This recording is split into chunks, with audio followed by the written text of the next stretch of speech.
On behalf of Cybervision Systems, I would like to welcome you to one of the most beneficial and powerfully effective personal achievement programs you will ever experience. The Neuropsychology of Self-Discipline, the master key to success. My name is Richard Gebhardt, and I'm going to be your guide as we explore, learn, and use this fascinating and effective program for developing your power of self-discipline, the iron will, the inner strength and drive you need to achieve your life's goals and ambitions. This program is the result of many years of thoughtful scientific inquiry and research. In an attempt to discover and understand the main driving force, the core source of inner power that separates the dynamically achieving person from the unfulfilled, underachieving masses, Cybervision Systems has directed its financial and human resources to find the answer. Through its association with the famed Stanford University Neuropsychological Research Laboratory, and through 7 years of intensive investigation into the science of human achievement, Cybervision Systems has uncovered what it believes is the master key to success.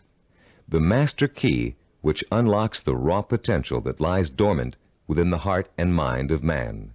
Simply stated, we call this key self-discipline. Self-discipline. What's the first thing that phrase makes you think of? Unfortunately, for most people, the term conjures up images of strictness, long stretches of boring or irritating work, of self-sacrifice and self-denial. Nothing could be further from the truth. Truly self-disciplined people are not bored, unhappy, or suffering from any kind of deprivation. In fact, they have learned to give themselves the true joy that comes from pursuing and achieving their most cherished goals and dreams. What, then, is self-discipline really all about? The simple answer may surprise you. Self-discipline is your ability to systematically and progressively work towards a goal until you have reached it. It includes acquiring knowledge and skills. It's your ability to become positively obsessed, single-minded, and efficient, to strive without giving up, to work consistently day after day, week after week, and year after year until your purpose is fulfilled. Self-discipline is the power to say, this is what I really want in life, and this is how I'm going to get it. And if I have to give up some other things, I will, because it's worth it in the long run. To be self-disciplined, you must learn to develop the kind of obsession that glows like a beacon in a storm. You must learn to watch that light and steer your course towards it, no matter what gets in your way or how long it takes. Like a sailor, you must learn to use the skills that will point you in the right direction, and you must keep on using all your knowledge, skill, and energy to stay on course until you have reached your destination. Self-discipline is the single ingredient that makes success possible for anyone who dreams of achieving great things. Without it, there would be no Olympic gold medal winners, no great artists, musicians, or writers, no brilliant inventors, Grand Prix winners, or multimillionaires. Every person who has made an enduring success of his or her life used self-discipline to get there. If self-discipline is so effective, why don't more people have it? Unfortunately, we live in a quick-fix society where old-fashioned effort isn't appreciated. Nearly everyone wants to be an overnight success. People spend their money as soon as they make it to get instant gratification through material things. And then the same people wonder why they're not getting anywhere. The truth is, without paying the price and without making an effort, most people will fail at what they set out to do. It takes years of hard work and discipline to master a skill or craft. Years of putting in 7-day work weeks to build a business from scratch into a multi-million-dollar operation. Years of schooling and internship to get a medical degree and start a doctor's practice. And years of tempering and seasoning to become a prima ballerina. We all greatly admire successful artists, business people, and doctors, among others. But how many of us are willing to put in the years of work it took for these people to get where they are? The late Ray Kroc, the founder and guiding genius behind McDonald's restaurants, told a wonderful story about the contrast between the self-disciplined achiever and the wishful thinker in a speech he gave to MBA candidates at Dartmouth College. He said, I'm reminded of a story about the great pianist who gave a concert, and at the end a lady rushed up to him and said, "I'd give anything in the world if I could play like that." And he said, "No, you wouldn't." She could have if she wanted to. Anybody could. I know, as a piano player, that piano playing is mechanical to a great extent. But it's the dedication, the disciplining to practice that makes the difference. And when you're talking about a concert pianist, he has been practicing for years. Years of practice, several hours a day, every single day. Practice, practice, practice, practice. Sacrifice and discipline. That's what it gets down to. And so he said, "No, you wouldn't," meaning that what she said she wanted to attain, she wouldn't pay the price to get. To discipline herself to do the studying and practicing required to be a concert pianist. How many times have you heard yourself saying, "I'd give anything to be a doctor, or a lawyer, or president of a company, or a singer, actress, or dancer, if only I had the talent or the education or the intelligence"? The truth is, with a minimum of talent and average intelligence, you could be any one of those things. With a steady, sustained effort that never falters, never crumbles, and never gets lost in unimportant details, you can be anything you want. Many people believe that talent alone is the key to success. Talent might play its part, but it's not the difference. In every field of endeavor, millions of talented men and women with special talents are wasting away, contributing little to their own success or the good of mankind. And every day we see others who are less gifted, but who have accomplished more. Many believe that education is the key to success. Though it is a valuable aid, it is not the difference. The educated derelict is a common sight, and so is the man or woman who has achieved phenomenal success without the advantage of a formal education. And many believe that intelligence is the key to success.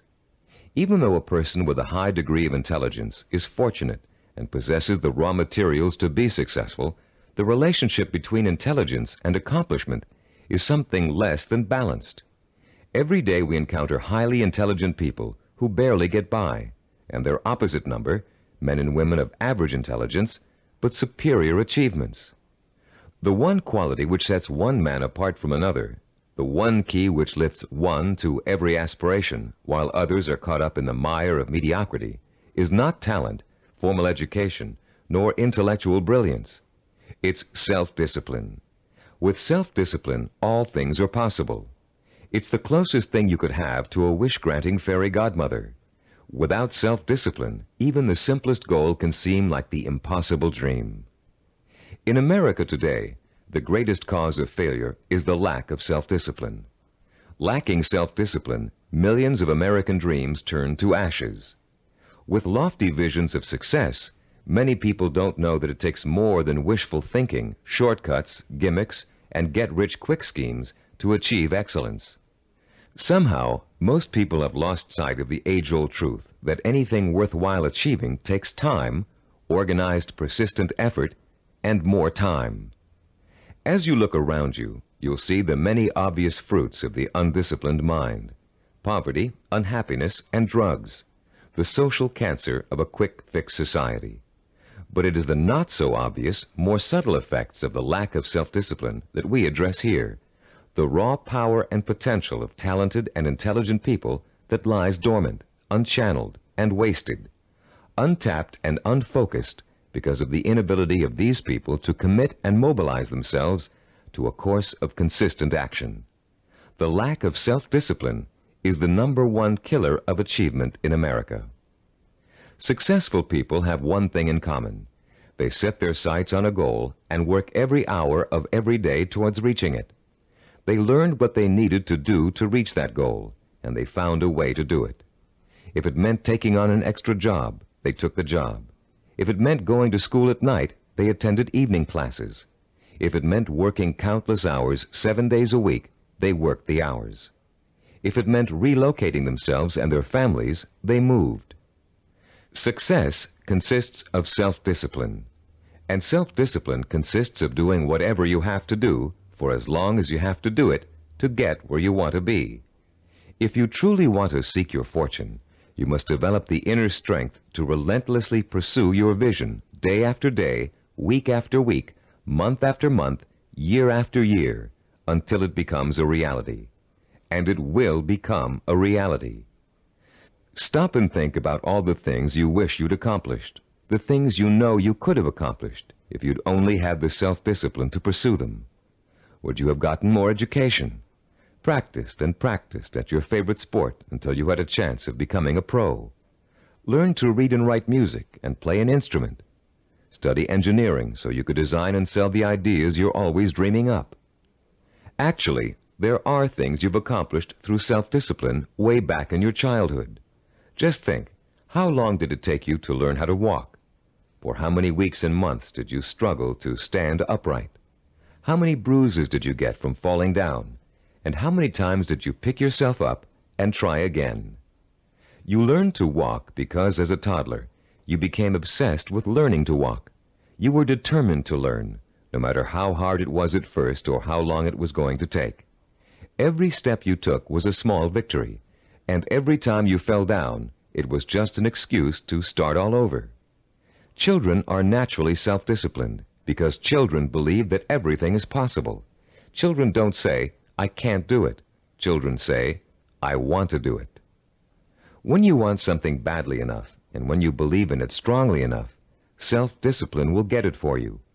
Self-discipline is the most powerful tool you own for bridging the gap between wishful thinking and real fulfillment. Without it, you can only stare, as author Amy Gross says, like a window shopper at the good things of life, and shrug and move on. You can have those good things by developing the self-discipline to achieve them. What do you want that you're willing to pay the price for?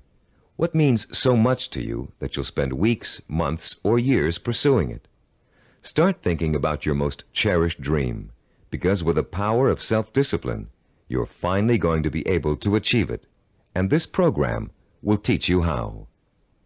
The Neuropsychology of Self-Discipline, your master key to success, will show you how to take the raw materials you already possess, your talent, intelligence, strength, and motivation, and turn them into the assets you need to achieve your life's goals. You'll learn how to gain the knowledge and skills that will set you on the path to success. And you'll learn to develop the kind of positive strength it takes to stay on that path until you have reached the very end. You may think it's impossible for you to develop the kind of self-discipline you see others using to achieve success. You may think you're too lazy, too scattered, too quick to give up. And that may be true of the way you're behaving now. But most people aren't self-disciplined because they never had a chance to experience the kind of joy and satisfaction that comes with mastering their own abilities and applying them to the one thing they really want in life. Once you get a taste of how intoxicating, of how free self-discipline feels, you'll be hooked on it for life. The neuropsychology of self-discipline is not the result of pop psychological and faddish theories, nor does it contain simplistic pablum-like success gimmicks found so often in many self-improvement programs.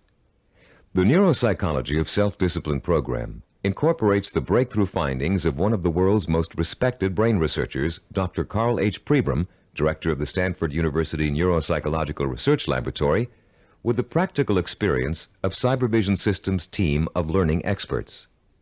Dr. Pribram is one of the most respected and renowned brain and behavioral researchers in the world. Trained as a neurosurgeon, Dr. Pribram has been conducting research into the brain and behavior for over 30 years. His pioneering work and discoveries have led to his being called the father of neuropsychology. Besides his responsibilities at Stanford, Dr. Pribram also serves as the Director of Advanced Research for Cybervision Systems. The Neuropsychology of Self-Discipline incorporates two of Dr. Pribram's revolutionary discoveries. The first is his finding that our behavior is governed by images of achievement, and that without these images, we cannot mobilize and motivate ourselves to achieve our goals. The second is Dr. Pribram's discovery of how the human brain forms visual and sensory images and how these images affect our emotions, our power to commit ourselves to a course of action and see it through to the end with excellence through perseverance and persistence. Dr. Pribram's cutting-edge work lets us understand, for the first time, the relationship between thinking, sensing, motivation, and behavior. And by collaborating with Dr. Pribram, Cybervision Systems has been able to develop a powerful technology that enables you to harness your own mental processes and motivate yourself to develop the kind of iron will that will carry you through thick and thin to achieve your goals, achieve them well and completely, and enjoy the journey every inch of the way. You don't have to be a scientist to understand, apply, and benefit from these principles. All of the complex research, development, and testing has already been done for you. We've turned Dr. Pribram's research results into a simple but powerful technology anyone can use to learn the beauty and joy of true self-discipline. Your Neuropsychology of Self-Discipline program centers around 3 points of organization. First, in Session 2, you'll be introduced to a description of 10 characteristics of goal-achieving, highly disciplined people. Countless hours of research and interviewing went into gathering this information, all to discover the tools these people used to develop and exercise their powers of self-discipline. These characteristics will become a model or benchmark that you will strive to incorporate into your life. By keeping these characteristics close in mind, you'll have an achievable ideal against which you can measure your own behavior and habits as you strive to acquire and make permanent the skill of self-discipline. The second crucial section of this program is what we call the Knowledge and Information section. In Session 3, you'll be systematically guided through the easy-to-understand and learn principles of Cybervision's power of self-discipline. You'll learn once and for all that the power of self-discipline is the master key to your success. Not only will you learn why, but you'll thoroughly understand, in depth, the power principles of self-discipline. The third, and to you the most important section of the program, is what we call Action and Implementation. In Sessions 4 through 10, you'll begin the actual process of becoming self-disciplined, of developing the core skills that will enable you to achieve anything and everything you desire. You'll start by learning how to determine exactly what it is you want to achieve in your life. You'll then learn how to select role models who have already achieved what you desire to achieve, and learn patterns of success from them. You'll discover how to transform those desires into emotion-provoking imaginary blueprints, sensory images rich in sight, sound, touch, taste, and smell, images that excite and stimulate your emotions. You'll learn how to overcome the poisonous doubt that gnaws deep within you as you dwell and reflect upon your chances for success. You'll learn how to determine the knowledge and skills you need to achieve your desire, and how to plan your time so that you can progressively achieve your goal over a sustained period of time. And you'll discover the principles of persistence, how to break through the barriers of time, how to keep going no matter how difficult, painful, or tiring it may be, until your dream is realized. Once you have mastered the principles of self-discipline, you'll discover that nothing, literally nothing, is impossible for you. You will feel like a lean, hungry lion who has just been set free from temporary captivity, proud, aggressive, and equipped with the instincts and tools of survival. Included with this program is a personal study guide. It was designed to assist you in mastering the materials and applying the techniques contained in the audio cassettes. Use it well, for it will help you every step of the way in developing the power of self-discipline. Before you go any further with the audio cassettes, please read the introduction in the study guide. Complete the written exercises for this session, Session 1. Then prepare yourself to listen to Session 2 by first reviewing the background information on Session 2 in the study guide. By following the principles of this program, you will, for the first time in your life, be able to achieve whatever it is you desire and accomplish it with the pride of excellence. Talking about success is one thing. Anybody can do that. Achieving it day by day, month by month, and year by year is another. That's what you're going to learn in this program. How to do it. Behind every great achiever, there's another achiever. It may be someone close to home, a parent, teacher, or friend. It may be someone who's currently famous. Or it may be a historical or mythological figure. There are probably many young cadets at West Point and Annapolis today who secretly dream of someday repeating the astonishing feats of General George S. Patton, the legendary World War II hero. Yet Patton himself attributed his success on the battlefield to great military leaders of the past. From early childhood, one of his favorites was Alexander the Great, the young Greek ruler who nearly conquered the world over 2,000 years ago. Fascinated by Alexander's repeatedly successful conquests and his dashing personal style, Patton read everything he could about the ancient warrior. Soon he came to know Alexander intimately, his personality, his leadership style, his way of thinking and solving problems, his military strategies. And finally, Patton got to the point where he could think like Alexander the Great, act like Alexander the Great, and get results like Alexander the Great. When he planned his battle strategies, Patton used tactics that followed along the lines of Alexander's greatest military achievements, and they worked. Patton was so successful in battle after battle that the Germans considered him to be the Allies' greatest weapon. Patton had Alexander the Great and his own disciplined personality to thank for his success. But Alexander himself had someone else to thank for his own brilliant military maneuvers. Alexander drew his inspiration from the mythical Greek god Hercules.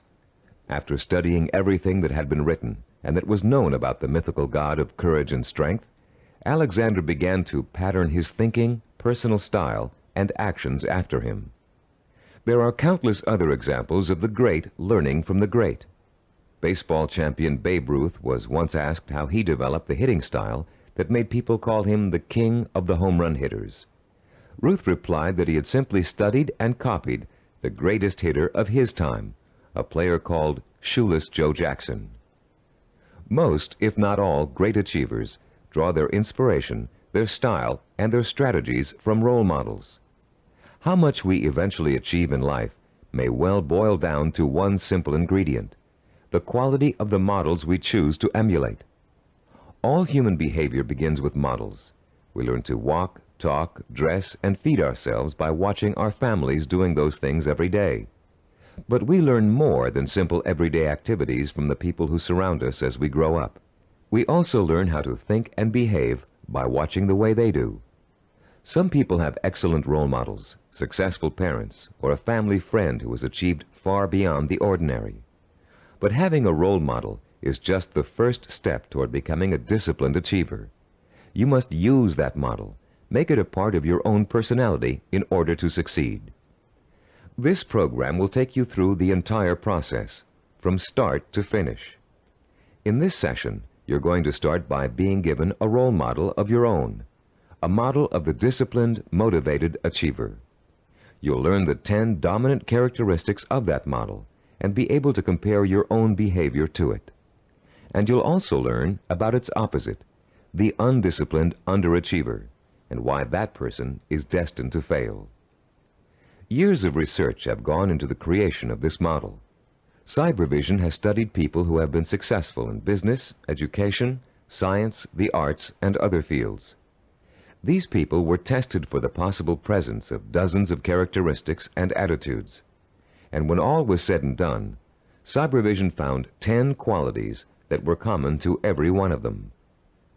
Understanding the characteristics of the highly disciplined achiever can be as inspiring to you as Alexander the Great was to George Patton. Together, they will form a living, breathing picture of the type of person who is highly self-disciplined and who gets things done.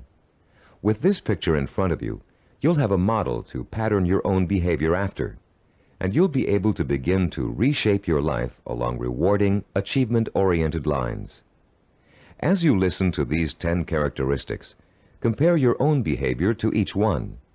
The idea isn't to become discouraged because you're not living up to an ideal.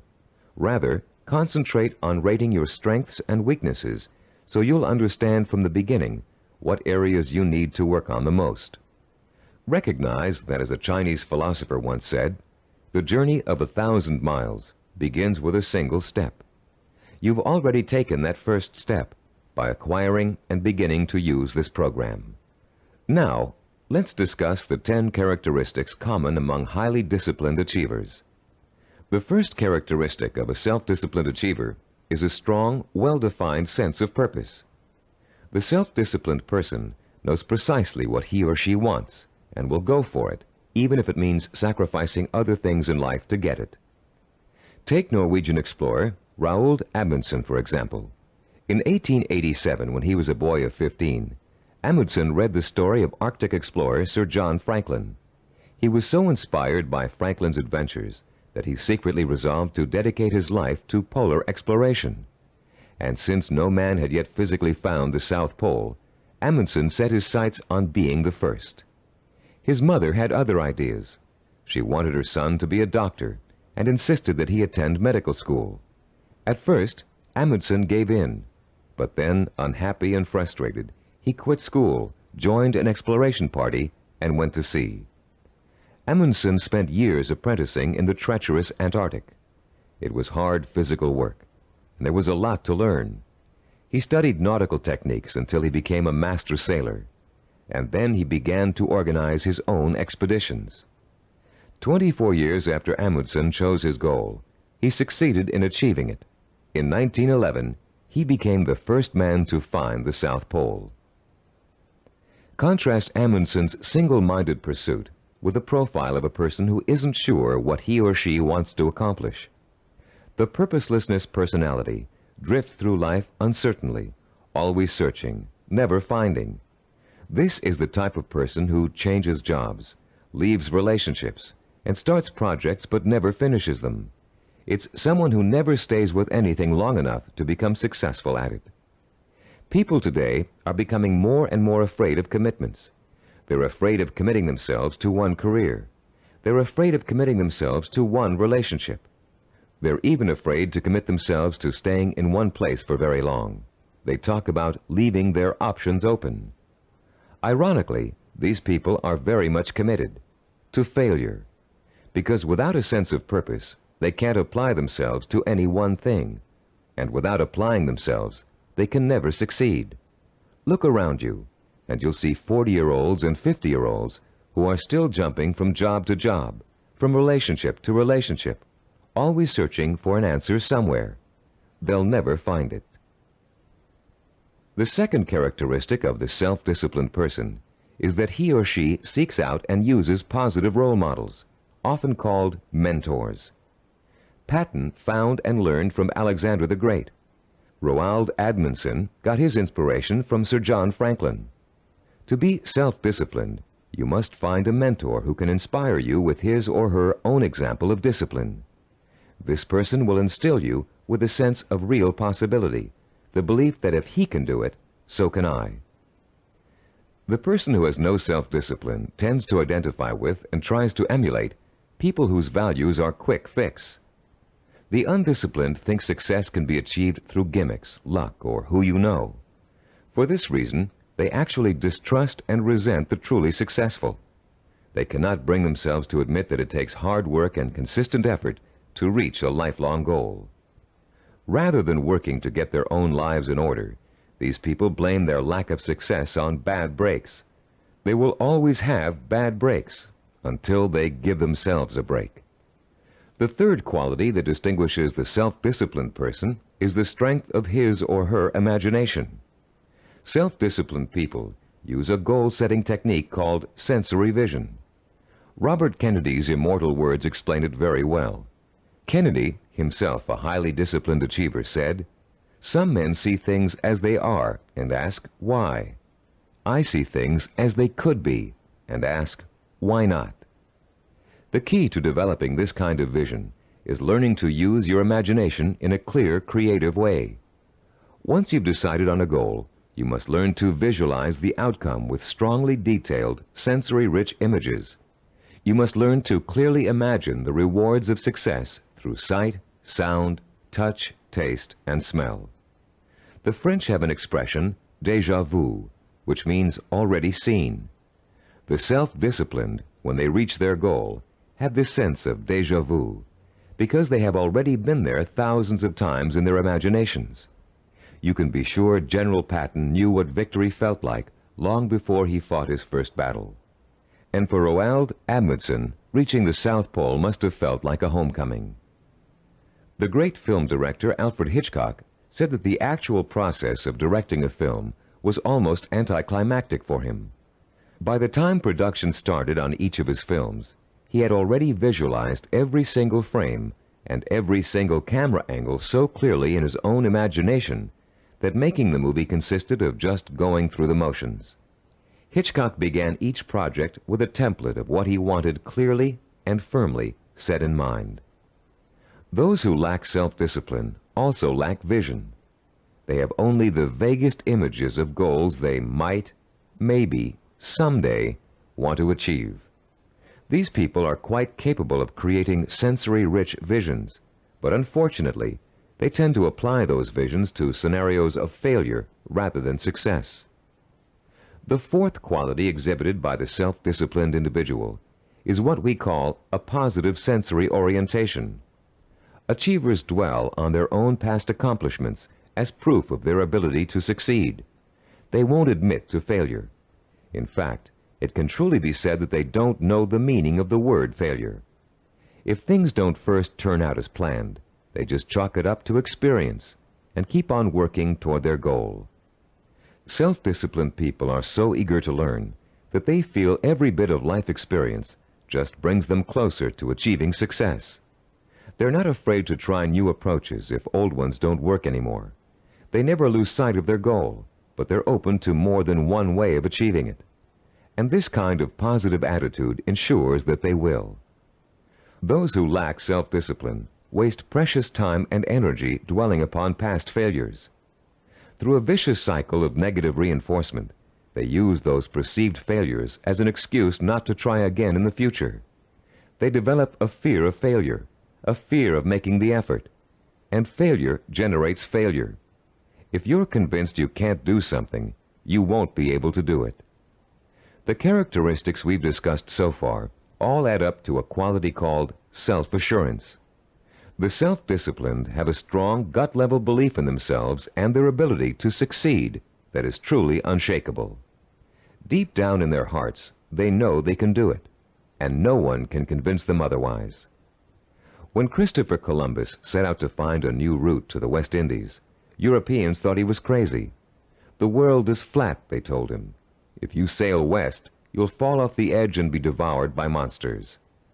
But Columbus believed the world was round, and he stubbornly applied to every monarch in Europe until he found one who would finance his voyage to what turned out to be the New World. The disciplined achiever is fueled by self-confidence, but the undisciplined are hampered by self-doubt. This foreboding of failure haunts them in everything they attempt to do, and effectively slams the door shut on any possibility they might have of succeeding. The sixth characteristic that self-disciplined people share is their ability to plan and organize. The self-disciplined achiever knows how to take his or her goal and break it down into pieces that can be worked on one at a time. Priorities are set, and the important tasks are tackled at the beginning. This practical, methodical approach is the only way to achieve success, no matter what your endeavor. When Henry Ford designed the Model A, he had a goal in mind. He wanted every American to be able to afford to own a car, his car. But in those days, cars were hand-built, and the time and effort involved in making one resulted in a very expensive price tag. Ford knew he had to find a faster, cheaper way to build cars, so he patiently worked and planned out a radical new idea, the assembly line. Each person on the line would perform just one task, enabling them to perform it quickly, and an entire machine could be assembled in record time. People laughed and said it wouldn't work, but Ford had spent years planning it out in every detail, and it did work. The assembly line became such a success that other industries began to use it as well. One man's careful and patient planning launched a new industrial era. Contrast Henry Ford with the typical man on the street. His attention is scattered, and he's disorganized. He either has no idea what he's going to do next, or he has so many irons in the fire that he can't keep track of them all. Maybe he's trying to start a business, but he's busy hiring employees when he still doesn't have any clients or office space. Maybe he's decided to switch careers, but he's already planning how to spend all the money he's going to make, even though he's going to need 4 more years of schooling before he can begin to practice his new career. This type of person is wasting time and energy. Without a detailed game plan, and without following that plan as closely as possible until you reach your goal, you can spend your life floundering among half-started projects and missed opportunities for success. Many people think all you need to be successful is a great idea, but without planning, organization, and hard work, the most brilliant ideas aren't worth a dime.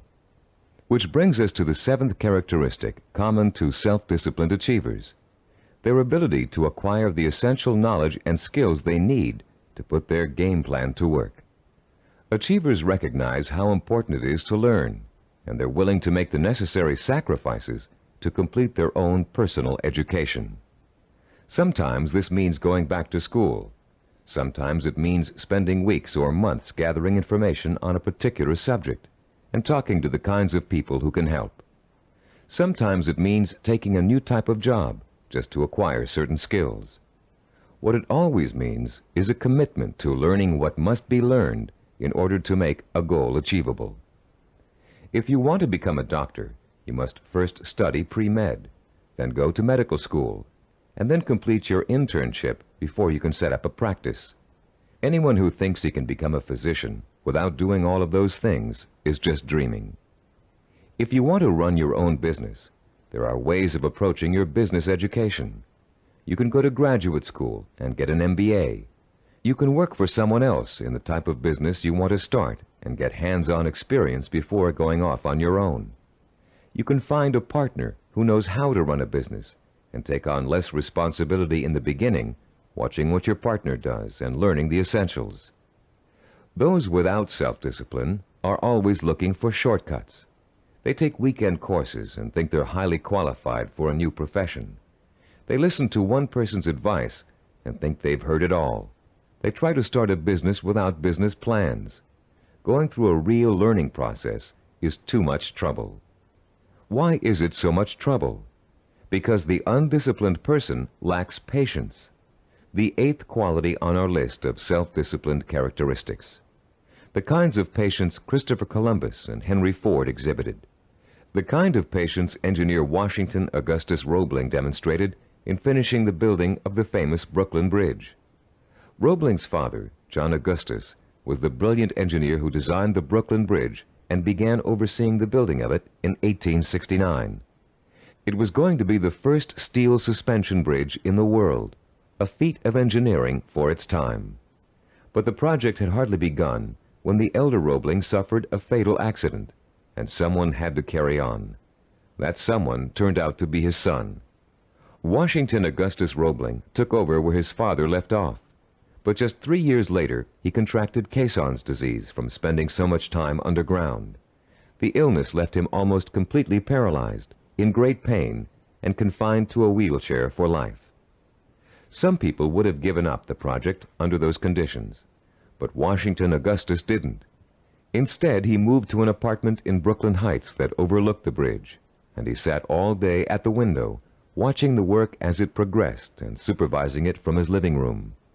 Messengers ran back and forth, conveying his instructions to the workers on the bridge.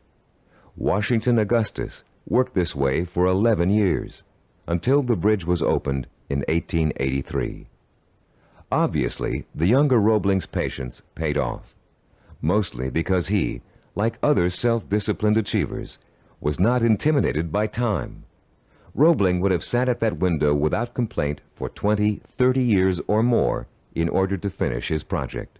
It meant that much to him. Later in this program, we'll explore further the special relationship between the highly self-disciplined and time. For now, we'd like to point out that time becomes immaterial to those immersed in pursuing a goal. Hours pass as if they were minutes, weeks as if they were days, years as if they were months. The self-disciplined do not worry about time. They also see time as a tool. Accomplishment takes time. and people who wish to achieve have all the time in the world. Because every moment they're working towards their goal, they know they are coming 1 minute closer to reaching it. And for the self-disciplined, getting there is at least half the fun. The undisciplined view time as an enemy, something to beat. You'll hear them say, "I want it all now. I can't wait." Unfortunately, these people don't realize that time is going to pass anyway, and if they're not working toward their goal, they're only wasting the time they feel is so precious. The self-disciplined are persistent. This is the 9th quality that contributes to their success. They have what it takes to stick to their vision through thick and thin, day in and day out. They don't give up in spite of rejection, hardship, setbacks, or other people's opinions. They are relentless in their pursuit of their own dreams and goals. The self-disciplined are actually very stubborn. They succeed against all odds. When they get discouraged, they draw new inspiration and motivation from their sensory-rich visions of success. And that's enough to fuel their emotional drive to keep on making the effort. Ellie Hawkins, a mountain climber, is a good example of someone who just wouldn't give up even when the odds turned against her. She set out to climb a particularly difficult face of Yosemite's treacherous El Capitan. Ellie undertook this climb to prove that dyslexia, a learning disorder from which she suffers, can be beaten. In the middle of the climb, Ellie slipped and suffered a rope burn on her left hand that was so bad she almost lost complete use of the hand.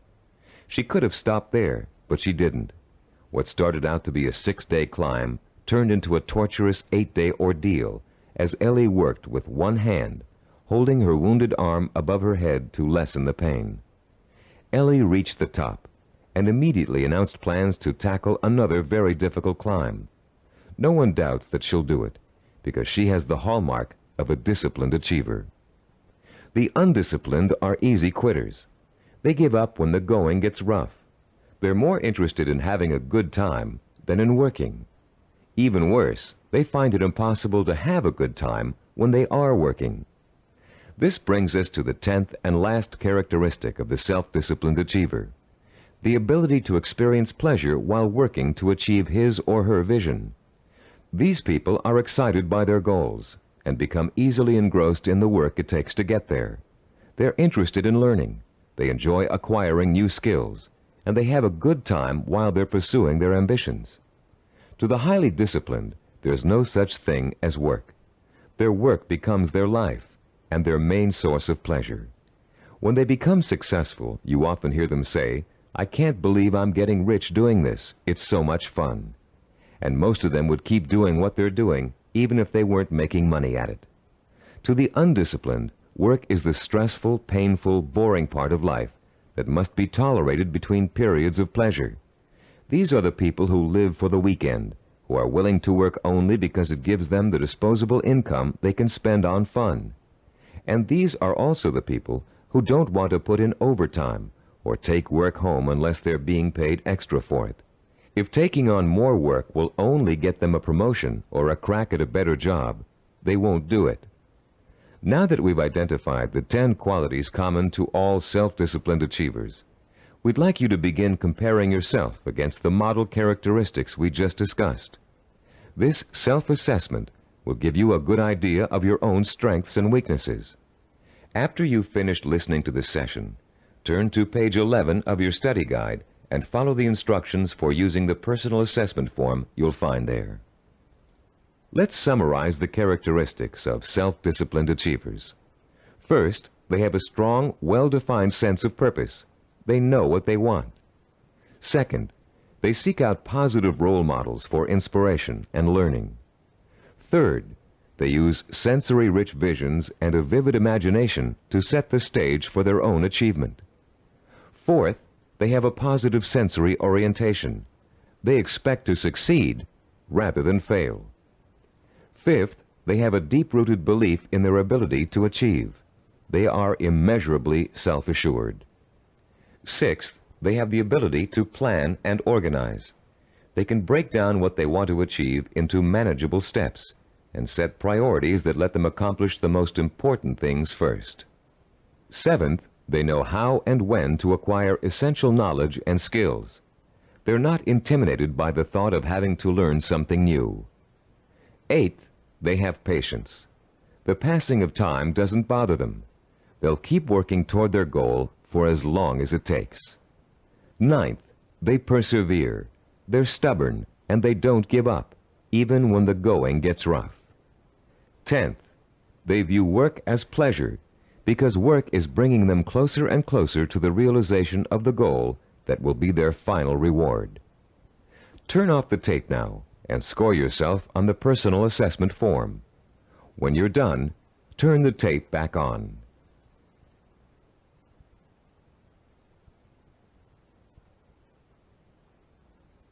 Welcome back. We hope you're not too discouraged by an honest assessment of where you stand now in terms of self-discipline. Remember, you've already taken the first steps toward making a positive change in your life, and you will experience that change by the time you finish this program.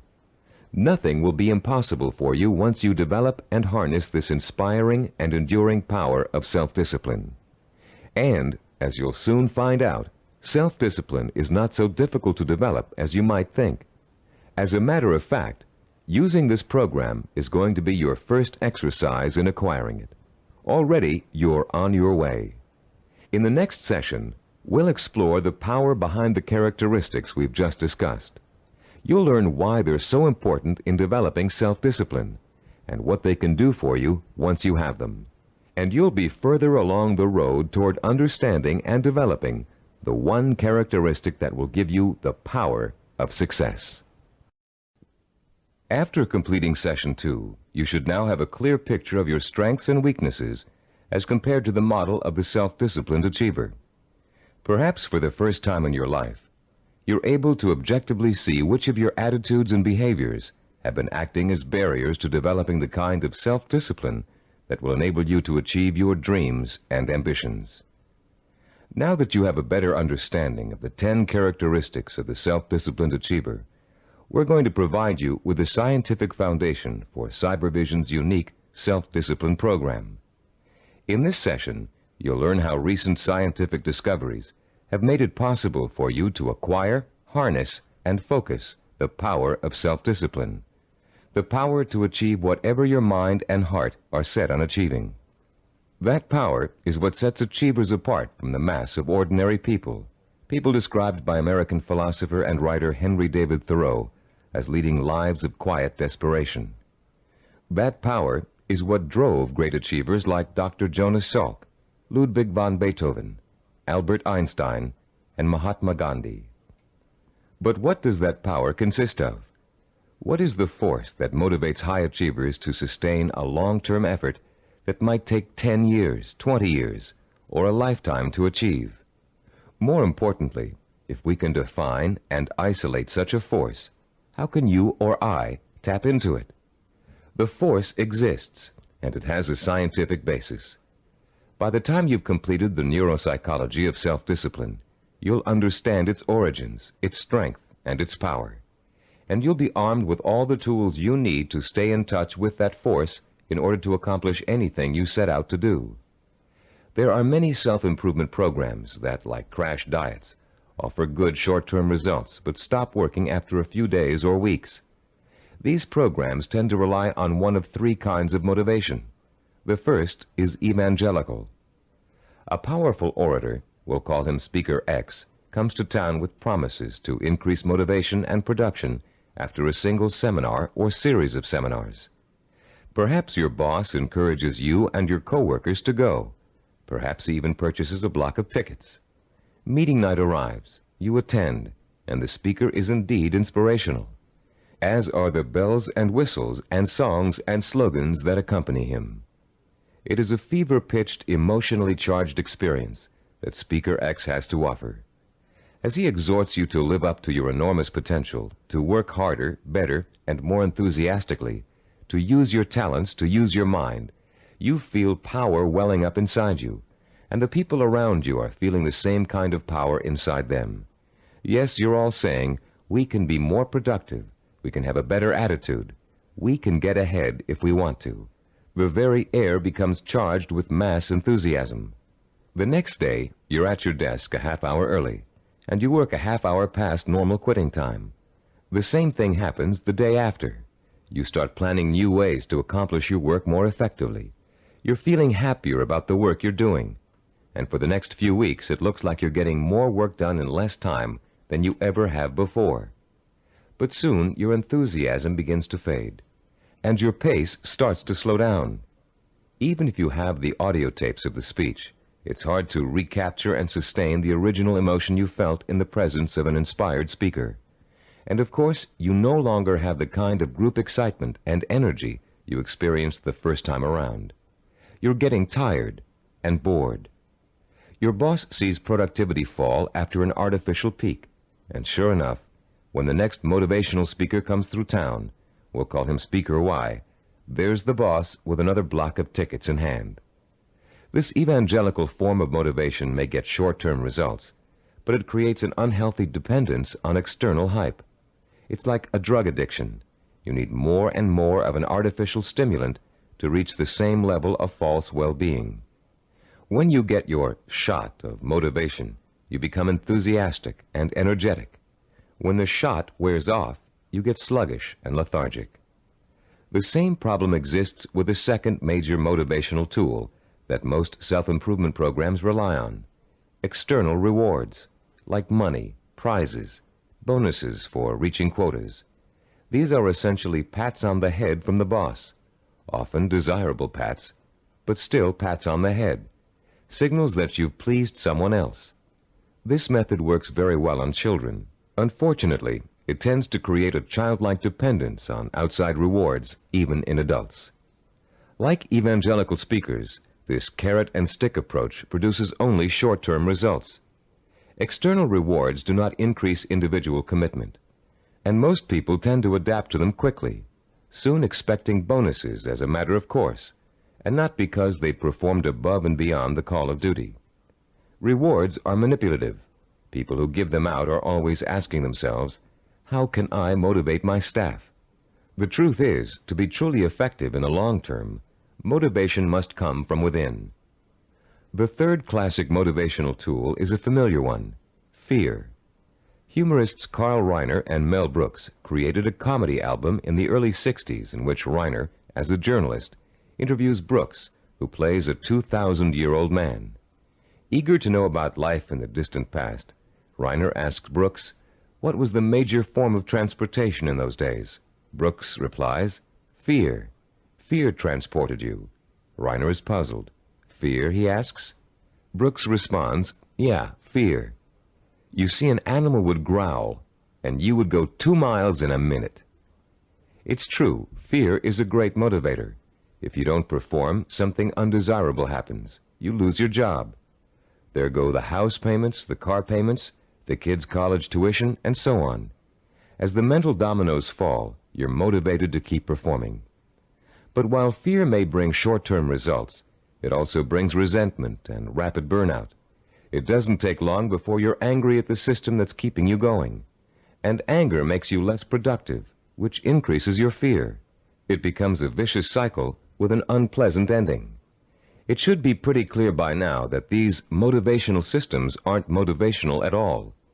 Each of them relies on an external stimulus and an artificial situation. And each relies on an initial burst of emotion that fades rapidly when the new situation becomes habitual. You may have tried several of these motivational or goal-setting programs in the past. Perhaps they even contributed to your sense of self-awareness. If so, you've no doubt learned that self-awareness alone is not sufficient to motivate change. It's easy to identify self-defeating behaviors. It's easy to plan strategies for eliminating them. It's easy to turn over a new leaf, but it's very difficult to sustain change for a long enough period of time for your new behavior to become as ingrained in your character as your bad habits were in the past. Having a roadmap is not enough. You need fuel.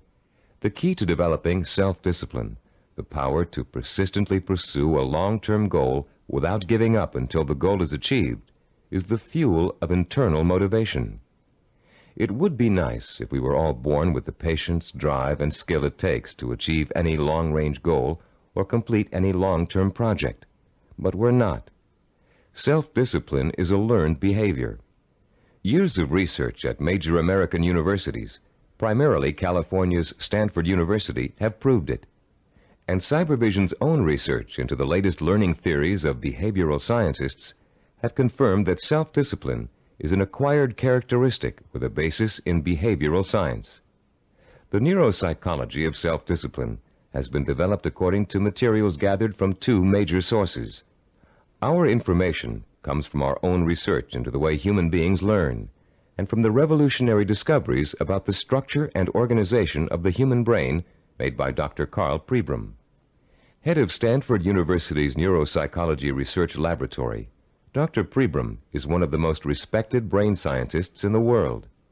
Trained as a neurosurgeon, his research into brain function led to a deep interest in the behavioral sciences. His pioneering work in both of these areas led to the fusion of the two into the science of neuropsychology. As a neuropsychologist, Dr. Pribram studies how the nervous system and its component parts affects human behavior. Those studies have led to two revolutionary discoveries. The neuropsychology of self-discipline incorporates both of them. The first of Dr. Pribram's discoveries explains how the human brain forms visual and sensory images, and how those images affect our minds, our bodies, and our behavior. The second discovery is that our behavior is governed by images of achievement, neuronal blueprints of the skills and actions that determine our success or failure in the achievement of our goals. Let's discuss how each of these scientific discoveries leads us to understand the power and the origins of self-discipline. Many scientists and psychologists have believed for years that the human brain barely distinguishes a real experience from an imagined one. Best-selling self-help books like Psycho-Cybernetics, Think and Grow Rich, and others have used this belief as their foundation for motivation and change. This idea has also been the cornerstone belief of people involved in metaphysics and the human potential movement. The idea that the brain cannot tell the difference between a real experience and an imagined one has never been scientifically proven until Dr. Pribram's research showed us that it is true. But Dr. Pribram's research did not prove that, as many people think, all you have to do is imagine what you want, and through the magical power of the mind, you will achieve it.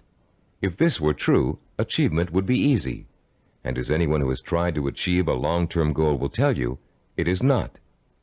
Put into its proper perspective, this concept of imagination is critical to achievement, but not because imagination possesses a magical power to attract success like a magnet.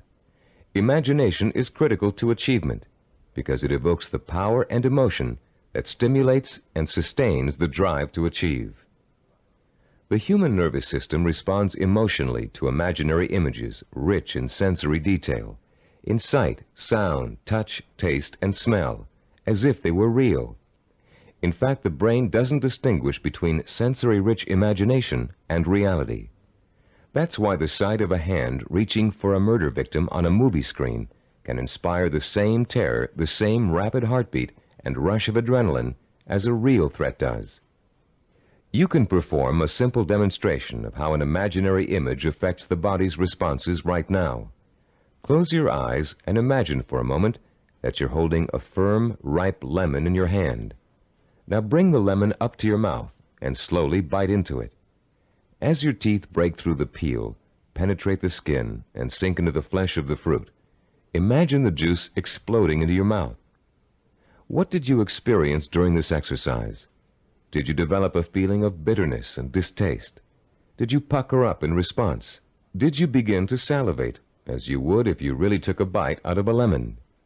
The feeling of bitterness is an emotional response, provoked by the imaginary sensation of the lemon juice being absorbed by the mucous membranes in your mouth. The buildup of saliva was a physiological response.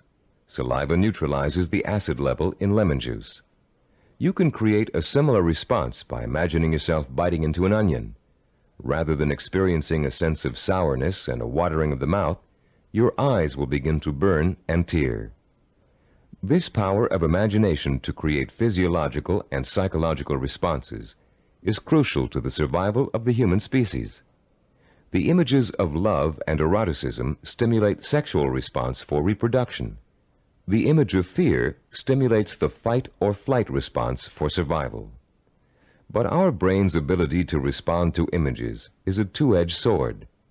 The person who is dominated and controlled by emotional impressions becomes a victim of his own sensory images. These people act impulsively in response to their feelings. They have little control over their environment. They are easy prey for fear, superstition, and con artists. They are usually unhappy. On the other hand, the person who understands the power of imagery and who can deliberately harness a flood of sensory images to reinforce an intellectually formulated plan has a lifetime source of energy to apply toward positive action. This person uses emotion as fuel.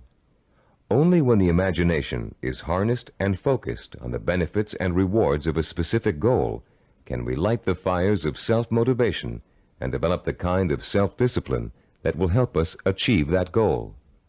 Dr. Pribram made a second significant discovery in his research into the brain and human behavior. He found that all of our actions are governed and driven by what he calls an image of achievement. That image of achievement is actually a mental blueprint for reaching a goal. It is made up of images rich in sight, sound, touch, taste, and smell. And in the mind of a highly self-disciplined achiever, it serves as the source of emotional fuel that drives him to work long and hard to reach his goal. Wimbledon tennis champion Stan Smith reported that once he realized that he could compete with some of the world's best tennis players, he established a vision of himself becoming the #1 tennis player in the world. He imagined winning the Wimbledon title years before he actually achieved it. He saw himself receiving the trophy, dancing at the winner's ball. He felt the worldwide acclaim that would accompany his success. He used that vision as an emotional well from which to draw the necessary strength, persistence, and perseverance to spend thousands of hours in practice and competition, developing the skills and experience that would eventually see him to the realization of his dream. Have you ever heard someone say, "I wanted it so bad I could taste it"? That's the kind of stimulus that motivates the self-disciplined achiever. Not only can the achiever taste victory, he can see, smell, hear, and feel it too. After years of research, we now know that such deep, sensory-rich images are the actual language of the brain. Although it is actually far more complex, the brain can be compared to a computer. Computers, also referred to as hardware, can do nothing by themselves. They are simply the vehicles for programs called software that tell the computers what to do. Think of the brain as hardware and the imagination, images of achievement, as software. Images of achievement tell your brain what to think, which in turn tells you how to act. The right images can set in motion a chain of events that will lead you towards any kind of achievement you can imagine. Author Joe Himes describes watching a Taekwondo master named Young Tai Lee practicing blows against a straw-covered board. Lee pounded his fist again and again against the board, oblivious to the fact that his knuckles were bleeding. When Lee's practice was over, Himes asked him whether his hand hurt. Lee replied, "Not until just now, when I thought about it."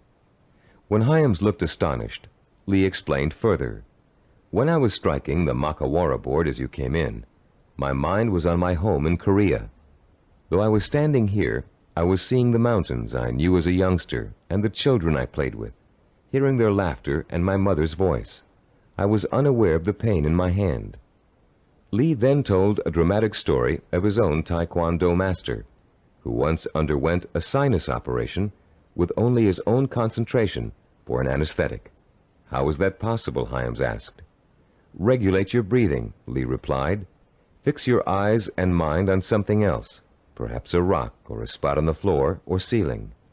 Concentrate on that object, savor it, taste it, give it color, and smell the dimension. Let it absorb all your thoughts and concentration, and the pain will diminish." If we replace the word object in Lee's description with the word goal, we have the perfect description of a sensory blueprint. Concentrate on that goal, savor it, taste it, give it color, and smell the dimension.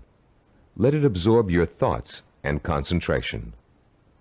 This ability to use sensory images to marshal one's powerful sensory impulses toward a goal is the essence of self-discipline. We are all born with imagination.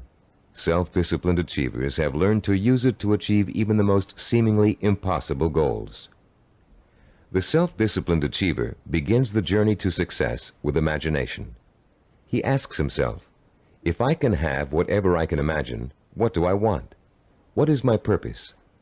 When he has defined that purpose, he uses his imagination to create a vision of achievement, a sensory-rich image that will evoke an emotional response so strong that he is driven to action to bring his vision to life.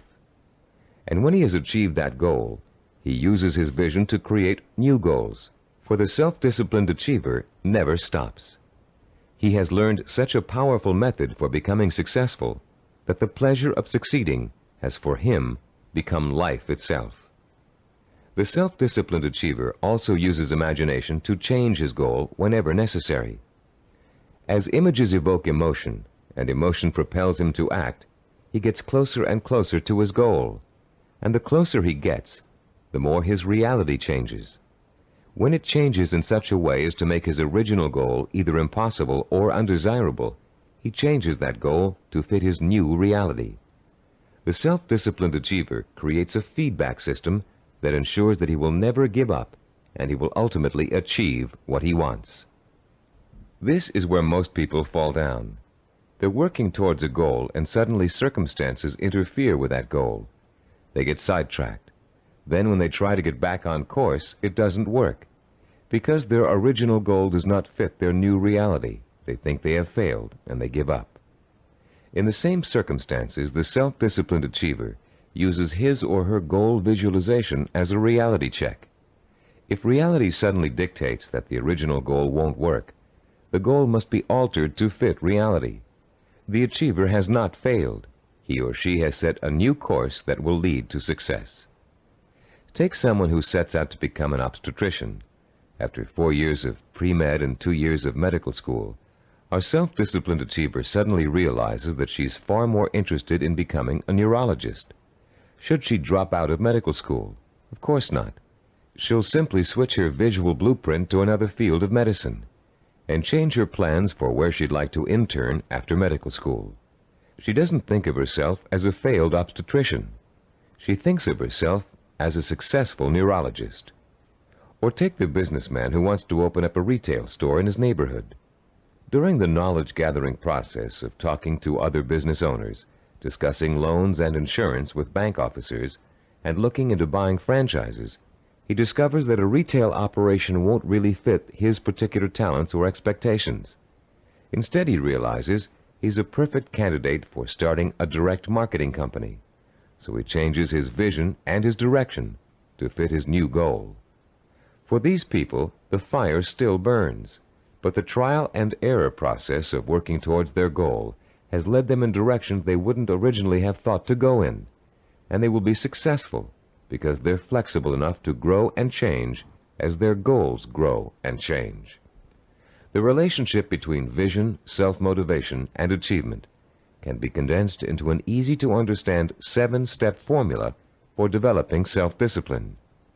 As we explain that formula, you can refer to your study guide and follow along as we talk about the 7 keys to self-discipline outlined in diagram 3.1. The first step in developing the power of self-discipline is to create a purpose.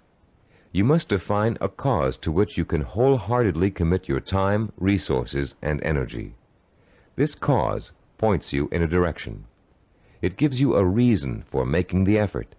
It lights a small spark inside you that will soon begin to burn with emotion and drive.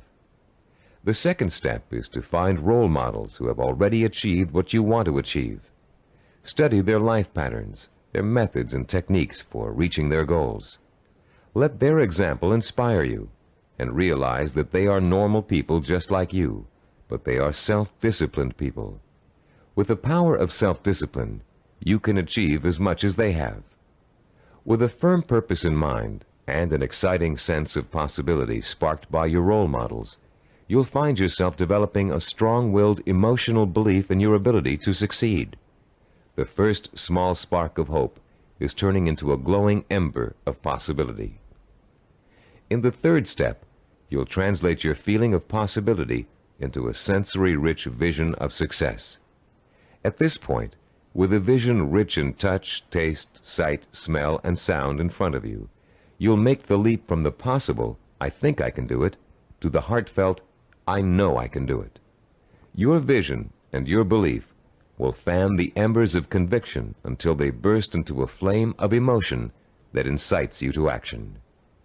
This all-encompassing flame of emotion is the fourth step of the formula.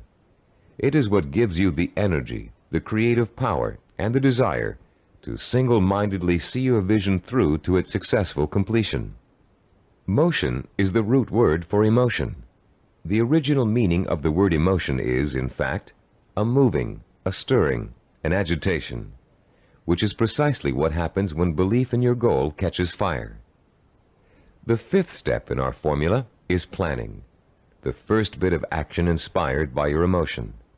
Through effective planning, you can identify and map out the steps you need to take in order to make your vision a reality. You'll figure out exactly what you need to do to accomplish your goal and how long it will take. And turning your vision into a concrete goal will further fuel the fires of emotion and action. Once your vision has become a plan, you must acquire the knowledge and skills necessary to implement that plan. This is the sixth step in the formula for developing self-discipline. No matter how difficult the learning process might be, you continue to draw inspiration and fortitude from your vision. And each time you master a skill, your confidence in your ability to achieve increases. The seventh and last step in our formula is what we call persistence and perseverance. Persistence is staying with your vision, seeing it through to its completion, no matter how long it takes or how difficult it is. Perseverance is persisting in spite of setbacks, disappointments, and hardship. Once you begin acting to achieve your goal, your drive to sustain the forward motion, to persist and persevere, is constantly fueled by the strength of your initial vision. And as you get nearer and nearer to accomplishment, the vision becomes more and more real. As your vision fuels reality and reality fuels your vision, your drive to achieve begins working like a giant breeder reactor. You've put into motion a self-perpetuating spiral of vision, belief, emotion, motion, and reality. This formula for harnessing the essence of self-discipline will change your life. For the first time, science has given us the power to truly be able to change our own circumstances from the inside out, to understand what makes men and women overcome tremendous odds and obstacles to achieve greatness. For the first time, greatness is within the grasp of each of us. Through the understanding of the scientific principles that govern our thinking and behavior, we can, for the first time, program ourselves for success. In the next session, you'll begin to put the principles you've just learned into action. You'll learn a powerful sensory exercise which will let you determine your true goal. And once you've taken that vital first step, you can begin the exciting journey of action that will propel you towards the ultimate achievement of your heart's desire. At a recent workshop based on the neuropsychology of achievement, Cybervision President Steve DeVore was asked an interesting question by a young corporate product manager. Mr. DeVore had been outlining the principles of goal setting when the product manager said, "You know, there's one problem I haven't yet solved. We talk about opportunities and goals, but there are so many opportunities to choose from, so many different directions we can go. How do you figure out exactly what you want to go for? How do you focus in on one choice among so many?" This session addresses that very problem, the problem of finding a purpose, and it isn't always easy. We live in a free society filled with opportunities for anyone who wants to take advantage of them. It's wonderful to have so many choices, but sometimes it makes choosing what you really want to do, your purpose, even more confusing than ever. Still, there are ways to narrow your choices down, and this session will show you how to do it. Through an exciting and powerful 4-point exercise, you're going to learn to pinpoint what it is you want most in life, out of all the things you may think you want. It will take some effort, some soul-searching, some creative thinking, and the outcome may surprise you. By the end of this session, you'll have chosen and defined what we call a macro purpose. The term macro means large or inclusive. Your macro purpose is equivalent to what creative people call the big idea. It's your main desire, your real purpose in life, your reward for hard work and effort. It's going to become your very reason for existing. Besides defining your macro purpose, in this session you're going to learn what micro purposes are and how they're used. Micro purposes are the stepping stones to your macro purpose. They consist of all the things you need to do to achieve your most important ambition. To help you thoroughly understand the concept of macro and micro purposes, think back for a moment to your early years in school, when you first learned to do simple math. Remember what a struggle it was to understand how to add, subtract, multiply, and divide? Numbers seemed a mystery to you back then, and you may have thought you'd never learn how to perform the most basic math functions. At the time, learning math for you was a macro purpose, and all the elements of learning it were micro purposes. You had to learn to count, for one thing. You had to learn the symbols for addition, multiplication, subtraction, and division. And you probably had to memorize the multiplication tables. As an adult, math seems to hardly be important, but you couldn't balance your checkbook or manage your money without it. And if you're a stockbroker, accountant, retail store manager, or bank teller, among other things, math is an important part of your job. So math was a micro purpose that helped you launch your present career, your macro purpose. If your desire is to earn a college degree, a macro purpose, you must take a certain number of courses and amass a certain number of credits. Each course you take that counts toward your degree is a micro purpose. But if you want to be a doctor, earning a bachelor's degree by itself is only a micro purpose. You still have to attend and graduate from medical school and complete an internship, more micro purposes, before you can be licensed to practice medicine.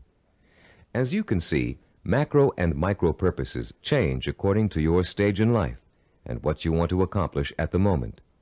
A teenager may enter college with no clear idea of what he or she wants to do except finish school, the macro purpose of the moment. But by the third year of school, that student may decide on a career that requires additional schooling and a period of apprenticeship. So finishing school becomes a micro purpose, a stepping stone to a rewarding career.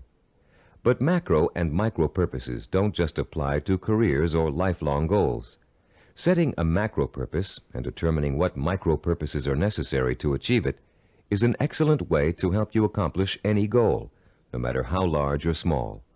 It's a logical and creative process that lets you organize your thoughts and actions to make your goal clearer, more rational, and easier to achieve. Just imagine for a moment that you're stranded alone in the wilderness on a freezing winter day. It's late afternoon, and there's no hope of rescue before the next morning. Somehow, you have to figure out a way to survive the bitter cold night, your macro purpose. Your micro purpose is keeping warm, and right off the bat you can think of 3 ways to do this. The first is to put on some more warm clothes, but you don't have any, so that choice is out. The second is to find shelter, but there's none in sight, and you don't have the time or the tools to build anything before nightfall. The third is to light a fire and keep it going through the night. Since the woods around you are filled with dry logs and kindling, this looks like a real possibility.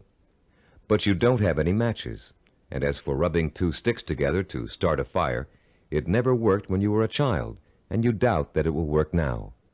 There has to be another way. Looking around you for another solution to accomplishing your macro purpose, you notice a sliver of broken glass on the ground, and there's still enough sun left for you to be able to feel its warmth. Picking up the glass, you hold it so the sun's rays can penetrate its surface and focus on a dry stick of wood underneath. In 10 minutes, the stick is burning. But your ordeal isn't over. After the fire is lit, you have to gather enough logs and kindling to last through the night, another micro purpose. And then you have to force yourself to stay awake all or most of the night to make sure the fire doesn't go out.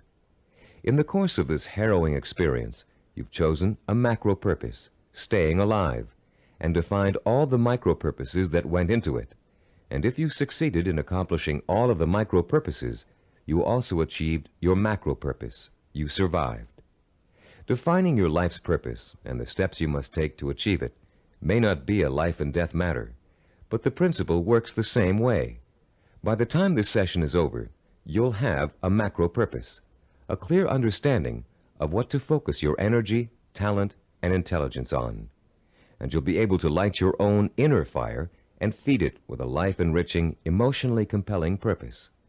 And purpose, as we've noted, is the starting point from which self-discipline and achievement spring. Your first step in determining your macro purpose involves something everybody loves to do: play.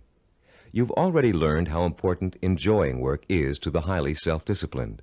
To these achievers, work and pleasure are synonymous. Now you're going to get a taste of how easily this can happen. For the next few minutes, I'm going to ask you to work and play as you engage in a process called limitless wishing. Start by closing your eyes and relaxing. Imagine that you're on a beautiful, deserted beach, walking barefoot in the sand. A soft breeze is keeping you cool, and you're enjoying the sound of the waves splashing rhythmically against the shore. As you stroll along the water's edge, you see an object in the near distance that's half buried in the wet sand. The waves splash over its surface, then recede, leaving it exposed to your curious eyes. You wonder what it is, and you start to walk a little faster so you can reach it before it's engulfed by the next wave. In a couple of minutes, you're standing over it, still not sure what it is. It's metal, somewhat round, and looks like an old lamp. You dig your fingers into the wet sand and pull it out. There's an inscription on the side of the object, but you can't read it clearly. You begin to rub some of the sand away from the oddly shaped letters. Suddenly, the lamp begins hissing, and it releases a cloud of what looks like steam or gas. Frightened, you drop it, but you continue to watch what the lamp is doing out of curiosity. Slowly, before your very eyes, the cloud begins to assume human shape, and soon you're looking up at the largest person you've ever seen. When it speaks, its voice is rich and kind, and its message is amazing. The genie thanks you for releasing him from hundreds of years of captivity inside the lamp, and according to the hospitality of his people, he offers you a reward for helping him. You have only to name 5 wishes, he says, and they will be granted. You can ask for anything, he tells you, as long as it is specific and humanly possible to achieve. At first, you refuse his offer, but as he continues urging you to accept, you begin to realize that no, you aren't dreaming, and yes, you really can have your 5 wishes. The possibilities start dancing before your eyes. Think long and hard about it. What are the things that will turn your life around and make you truly happy? What is it you secretly wish for, day in and day out, every day of your life? Take your time in deciding. This is too important for you to rush over. You may change your mind about your first choices after you've thought about it some more. When you do make your final selections, write each one down in the space provided on page 18 in your study guide. Start each wish with the term, I want, and write it in clear, specific language in the present tense. Turn your tape off now and decide what you will wish for.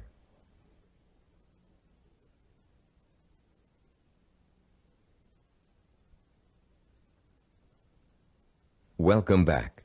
You now have in front of you a list of 5 wishes that your mind and heart told you are the most important things in life to you.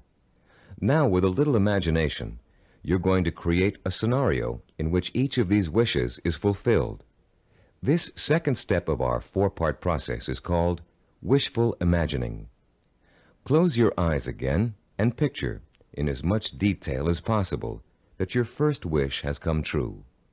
If you wished for a great deal of money, imagine how your life has changed now that you've gotten it. Imagine the kind of house you're living in, the kind of car you're driving, the kind of clothes you're wearing, and what you're eating for breakfast and dinner. Maybe you've got a private plane or a swimming pool, a new career, new friends, or the same friends you have now, but with a new attitude toward you. Try to imagine that you're having dinner or drinks with your best friend, and you're explaining to that friend how your new life feels. This is a friend you trust completely, so you can say anything, positive or negative. Really imagine you're there, in the restaurant or bar, being served food or drinks, with people talking around you and soft music in the background. Imagine what you look like. Are you younger, thinner, better dressed? Is your friend looking envious? Picture every single detail, down to the season, the location, the restaurant, the plates and glasses on the table. Repeat this process for every one of the 5 wishes you wrote down. And as you imagine each one coming true, pay attention to your emotional response. Are some wishes easier to imagine than others?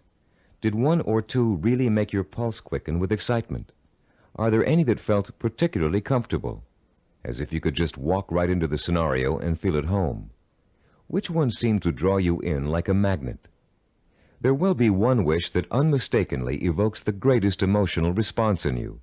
That wish will be your final choice, and you'll be ready to proceed to the 3rd step in defining your purpose, the step we call creative biography. When truly accomplished people pass away, they've generally left behind a legacy of achievement in art, finance, politics, or the social sciences. Biographers and historians then catalog those achievements so others can read about them for inspiration. For example, here's the entry on a man named Thomas Arnold from the Britannica Junior Encyclopedia. The text of this biography also appears in your study guide on page 18. The biography reads as follows: Thomas Arnold, 1795 to 1842. Some people are loved without being respected, and others respected without being loved. Arnold of Rugby was loved by many, respected and admired by everyone who knew him. Born at Cowes, Isle of Wight, this great headmaster and scholar was educated at Winchester and at Oxford in England, where he distinguished himself in classics and history. He left Oxford in 1819, and after 9 years of study and writing was elected headmaster of Rugby School. His powerful personality set its mark on the school from the first, and made it great in a new sense. He was very religious, and he inspired his boys with new and more serious ideals of scholarship and life. He found time, too, during the 14 years of his headmastership, to publish sermons, an edition of the Greek historian Thucydides, and a history of Rome. In 1841, he was appointed professor of modern history at Oxford, but died the following year. He was buried in Rugby Chapel, and his son Matthew wrote a beautiful elegy about him on that occasion. Arnold was too forthright to be tactful in his dealings with boys or indeed with grown-ups, but he always won their respect, and often their love, by his high-minded attitude toward life and its responsibilities. This entry can only summarize the lifelong accomplishments of a beloved teacher and respected scholar. But listening to it, you can get a good idea of the purpose which must have guided Thomas Arnold. Here was a man who valued learning, scholarship, teaching, and personal integrity above all else. What do you value above all else? What would you like to be remembered for? Relax and close your eyes again. Now imagine that you hold in your hands an encyclopedia published in the year 2100. It's a heavy book with a solid feel to it. You can smell the leather binding and feel the crisp new paper as you open it. Find the section that begins with the first letter of your last name. Then turn the pages slowly as you search for the entry that gives you the details of your life. There it is, suddenly, clear as a bell. Your heart beats just a little bit faster as you see your name in bold-faced type. Now you're burning with curiosity. Did they include the most important things about you? Are your most cherished accomplishments in there? Did they understand the purpose behind the things you did? You begin to read the entry to find out. Yes, it's all there. Your birth date and hometown, the schools you went to, where you lived. And then the words that describe your highest achievements, your contributions to society. Savor the words as you read them. Let them form a clear picture in your mind of the kind of person you were and what your purpose in life was. When you've finished reading your own biography, turn off the tape and write down what you just read in the space provided on page 19 of your study guide. Don't leave out a single detail. Make sure you paint a vivid picture of the self-disciplined achiever who worked so long and hard in pursuit of a single purpose that he or she ended up deserving an entry in such a distinguished publication. When you've finished writing your own biography, please turn the tape player back on.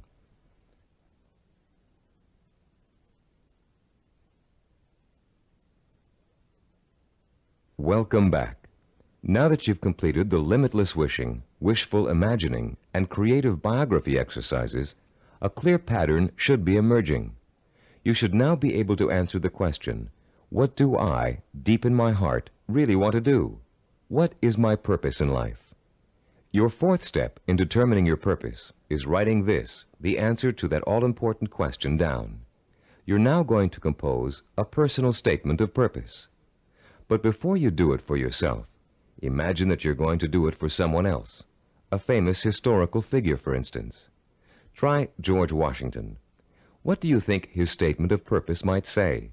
After all, he accomplished a great deal, not the least of which was becoming the first president of the United States. But George Washington never actually intended to become the first president. He was elected because of the kind of purpose he really had. A purpose statement for George Washington might read, I would like to use all my strength, courage, knowledge, and resources to secure liberty and freedom for all my fellow colonists. George Washington was a great statesman and public servant, but there are other kinds of achievers. Amelia Earhart, for example. Even in childhood, she had a definite purpose in mind. It was not to be a famous woman aviator. That came later, as a natural outcome of what she really wanted to do.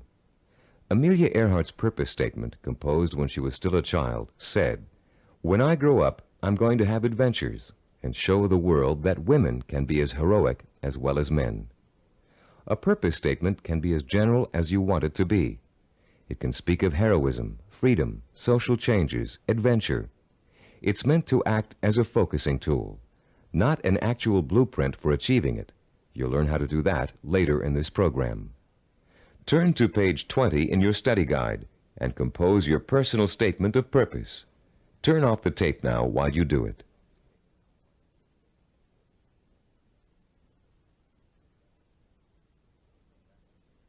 Welcome back again. You've come a long way in this session. You've learned to use limitless wishing, wishful imagining, creative biography, and a statement of purpose to narrow down your options and make a final choice about where you're going to focus your efforts. You've just used this four-part process to make a major decision about what you really want to accomplish and achieve in your life. But you can use it again and again, anytime you feel it's necessary, to aid you in making any kind of decision, from the smallest to the most important.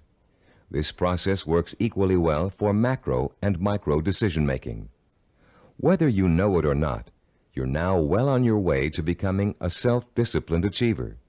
You've learned to use one of your richest natural resources, your intuition and imagination. You've discovered what it is you really want to achieve and have written it down as a statement of purpose. You've laid the solid foundation upon which the power of self-discipline is built. We'd like to congratulate you on what you've already accomplished. In our next session, you're going to learn how role models can inspire and teach you to achieve your lifelong ambition. In Homer's The Odyssey, one of the oldest surviving epic poems in the world, there is a character named Mentor.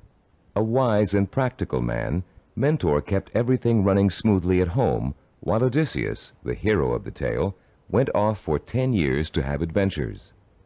Mentor played his role so well and gave such wise and true advice that his name has become part of the English language as a representation of what he stood for. The American Heritage Dictionary defines a mentor as a wise and trusted counselor or teacher. This session is about mentors. Few achievers can ever reach their goals without them. Mentors provide you with the kind of inspiration, motivation, and example that can make the difference between achievement and failure. Mentors help you to develop the belief that anything is possible. And mentors allow you to learn through modeling, that is, emulating the person you'd like to be. In ancient civilizations, mentors were revered. In the 18th century BC, there lived a wise Babylonian king named Hammurabi. One of his greatest achievements was developing and drafting mankind's first set of civilized laws, known today as the Code of Hammurabi. This king was so wise that one of his laws required all men of learning and craftsmanship to pass on their knowledge and skills to the young through examples their students could follow. Hammurabi realized that without modeling, no civilization would last very long. There have been many changes in the past 3,800 years, but one thing has remained the same. Without modeling, learning and achievement are not possible. It is a rare person who can forge a new path in society without consciously or unconsciously imitating someone that came before him. It is a rare artist who develops a new style without first having worked in the style of a master he or she has always admired.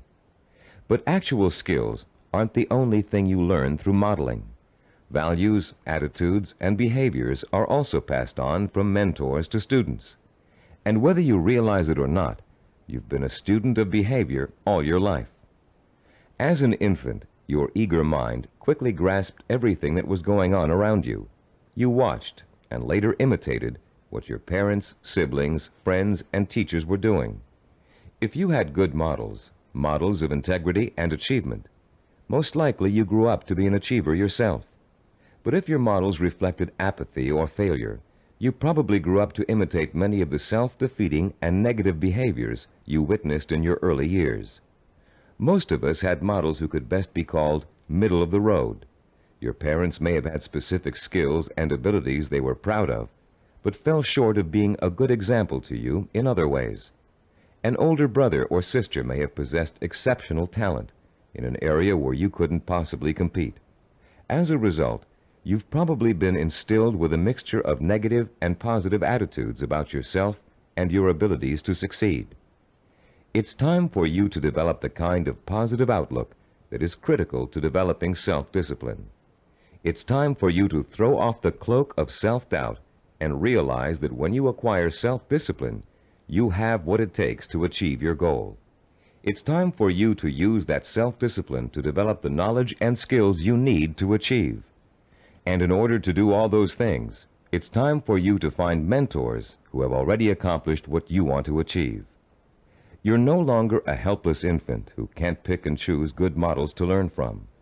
As an adult, you have the intelligence and power to go out and find the kind of mentors who will inspire and teach you with examples of their own persistence and positive attitudes and behaviors. By the time we finish this session, you'll know how to find your own personal mentors and use them to their fullest ability. And you'll be able to overcome the negative attitudes and lack of self-discipline that have been holding you back up until now. You'll learn how to identify your own personal role models using historical figures and the people surrounding you today. You'll find out how to actually learn new attitudes and behaviors from them. You'll learn how to use them to create a blueprint for your own actions, starting right now. And more importantly, you'll learn how to draw inspiration from them, the kind of inspiration that empowers your purpose, what you want to achieve, with a sense of possibility. If others have achieved it, then it's possible for me too. How do you go about finding mentors? At first glance, it may seem that there's nobody even remotely accessible to you who has the same kind of hopes and dreams as you do. But high achievers always find a way, and so can you. In our research, we discovered that achievers draw their inspiration from role models in two ways: indirectly, from reading and watching films, and directly, through day-to-day observation and contact. Let's first discuss how self-disciplined achievers indirectly find their mentors. Indirectly, they learn through media portrayals, mostly through the reading of biography and autobiography, reading profiles of achievers in magazines and other periodicals, and watching inspirational films and television programs. You may not be able to meet and talk to George Washington, Charles Lindbergh, Margaret Mead, or Agatha Christie, but each one of them has left behind a legacy of accomplishments that have been covered extensively in print and film. Stop now and think of all the people you've read about, heard about, or seen portrayed in films. Whom did you admire most? Whose story elicited a throb of recognition from you, a feeling that if you could be in anyone's shoes, that was the person you'd like to be?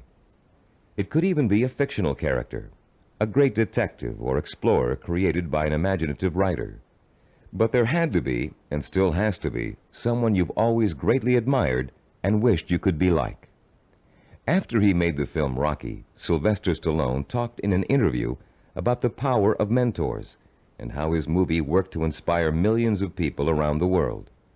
"I think there's a definite formula in reaching audiences," he said. "Provide them with heroes and heroines who have to pull themselves up from the depths of despair. And as they struggle and claw and finally attain their goal, the audience says, 'That's the kind of person I want to be.'" Stallone's character Rocky is the embodiment of a man obsessed with and driven by a vision rich in emotion and purpose, a self-directed achiever who overcame the odds through hard work, effort, persistence, and perseverance.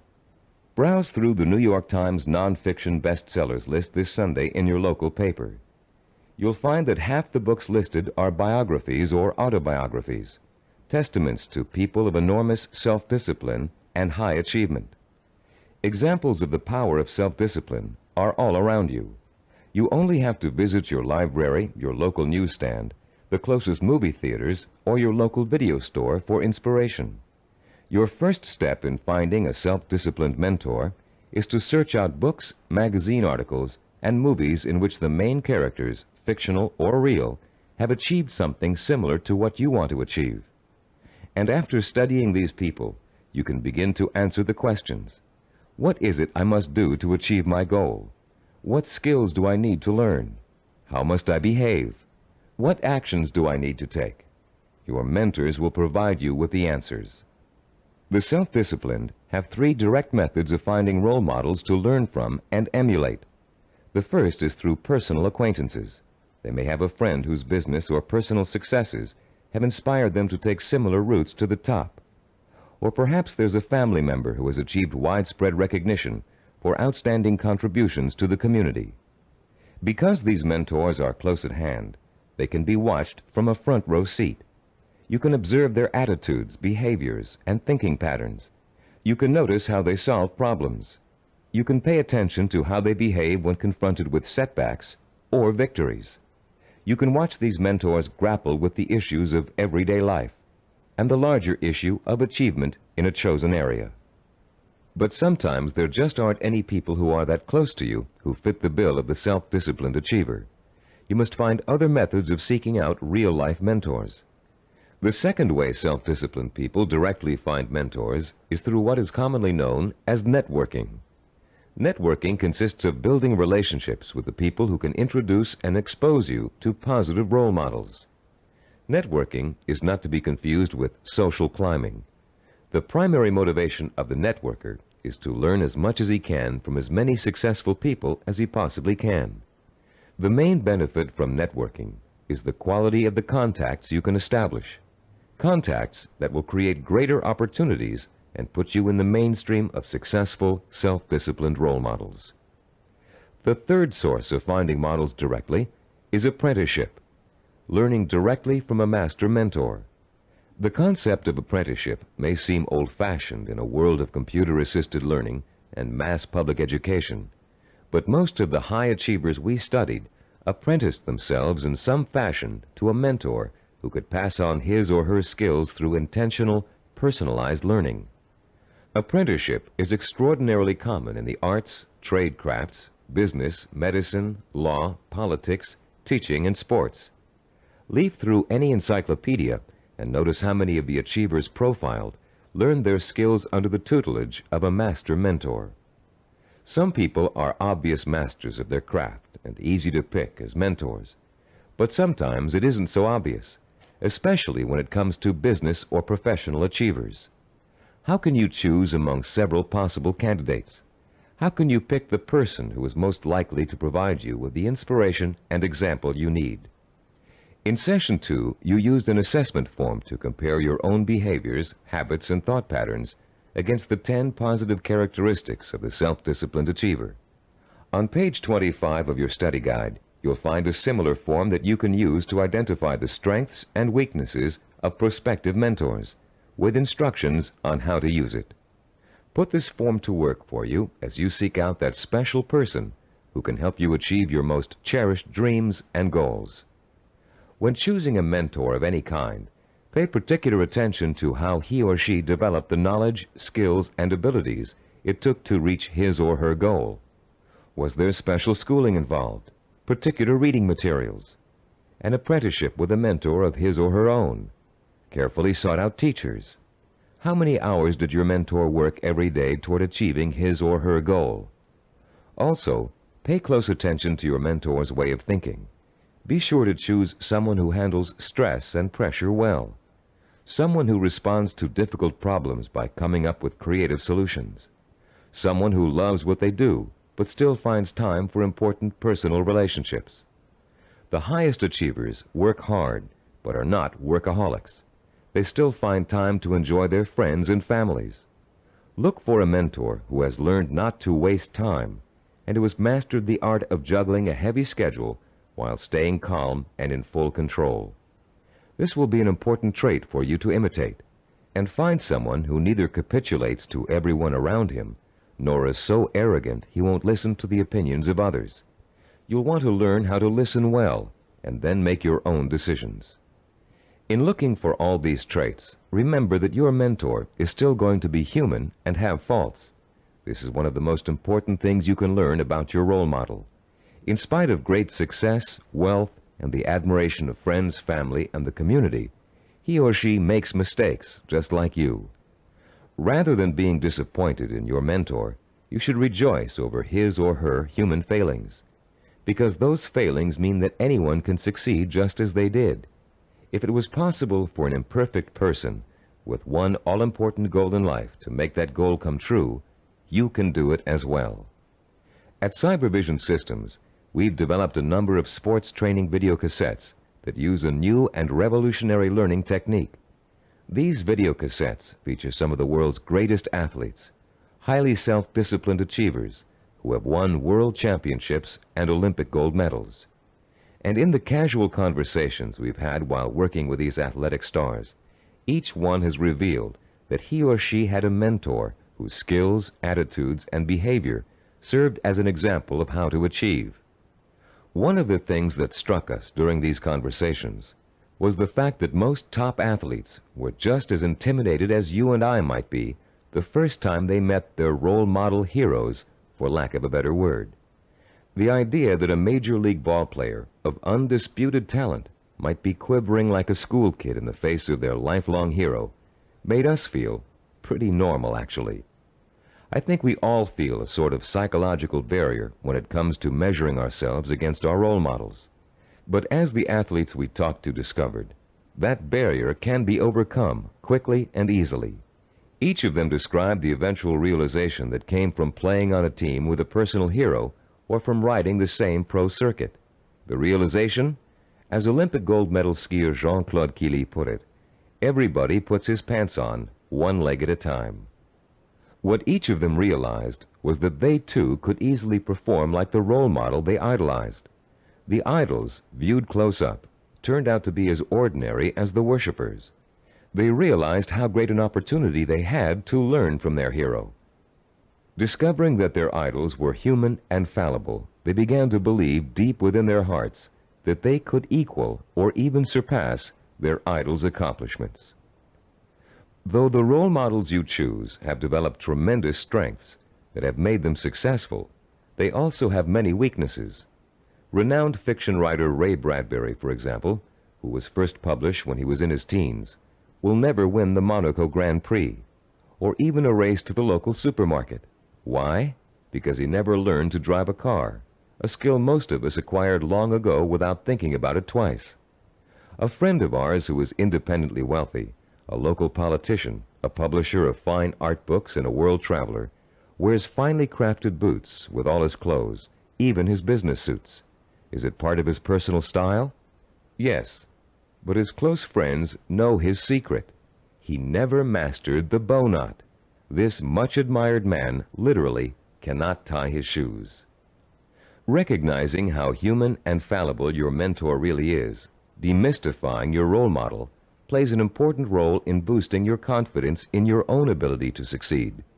If a man who cannot tie his shoes can become a politician, a publisher, and a self-made millionaire, what couldn't you accomplish with the same ambition and drive that got him where he is?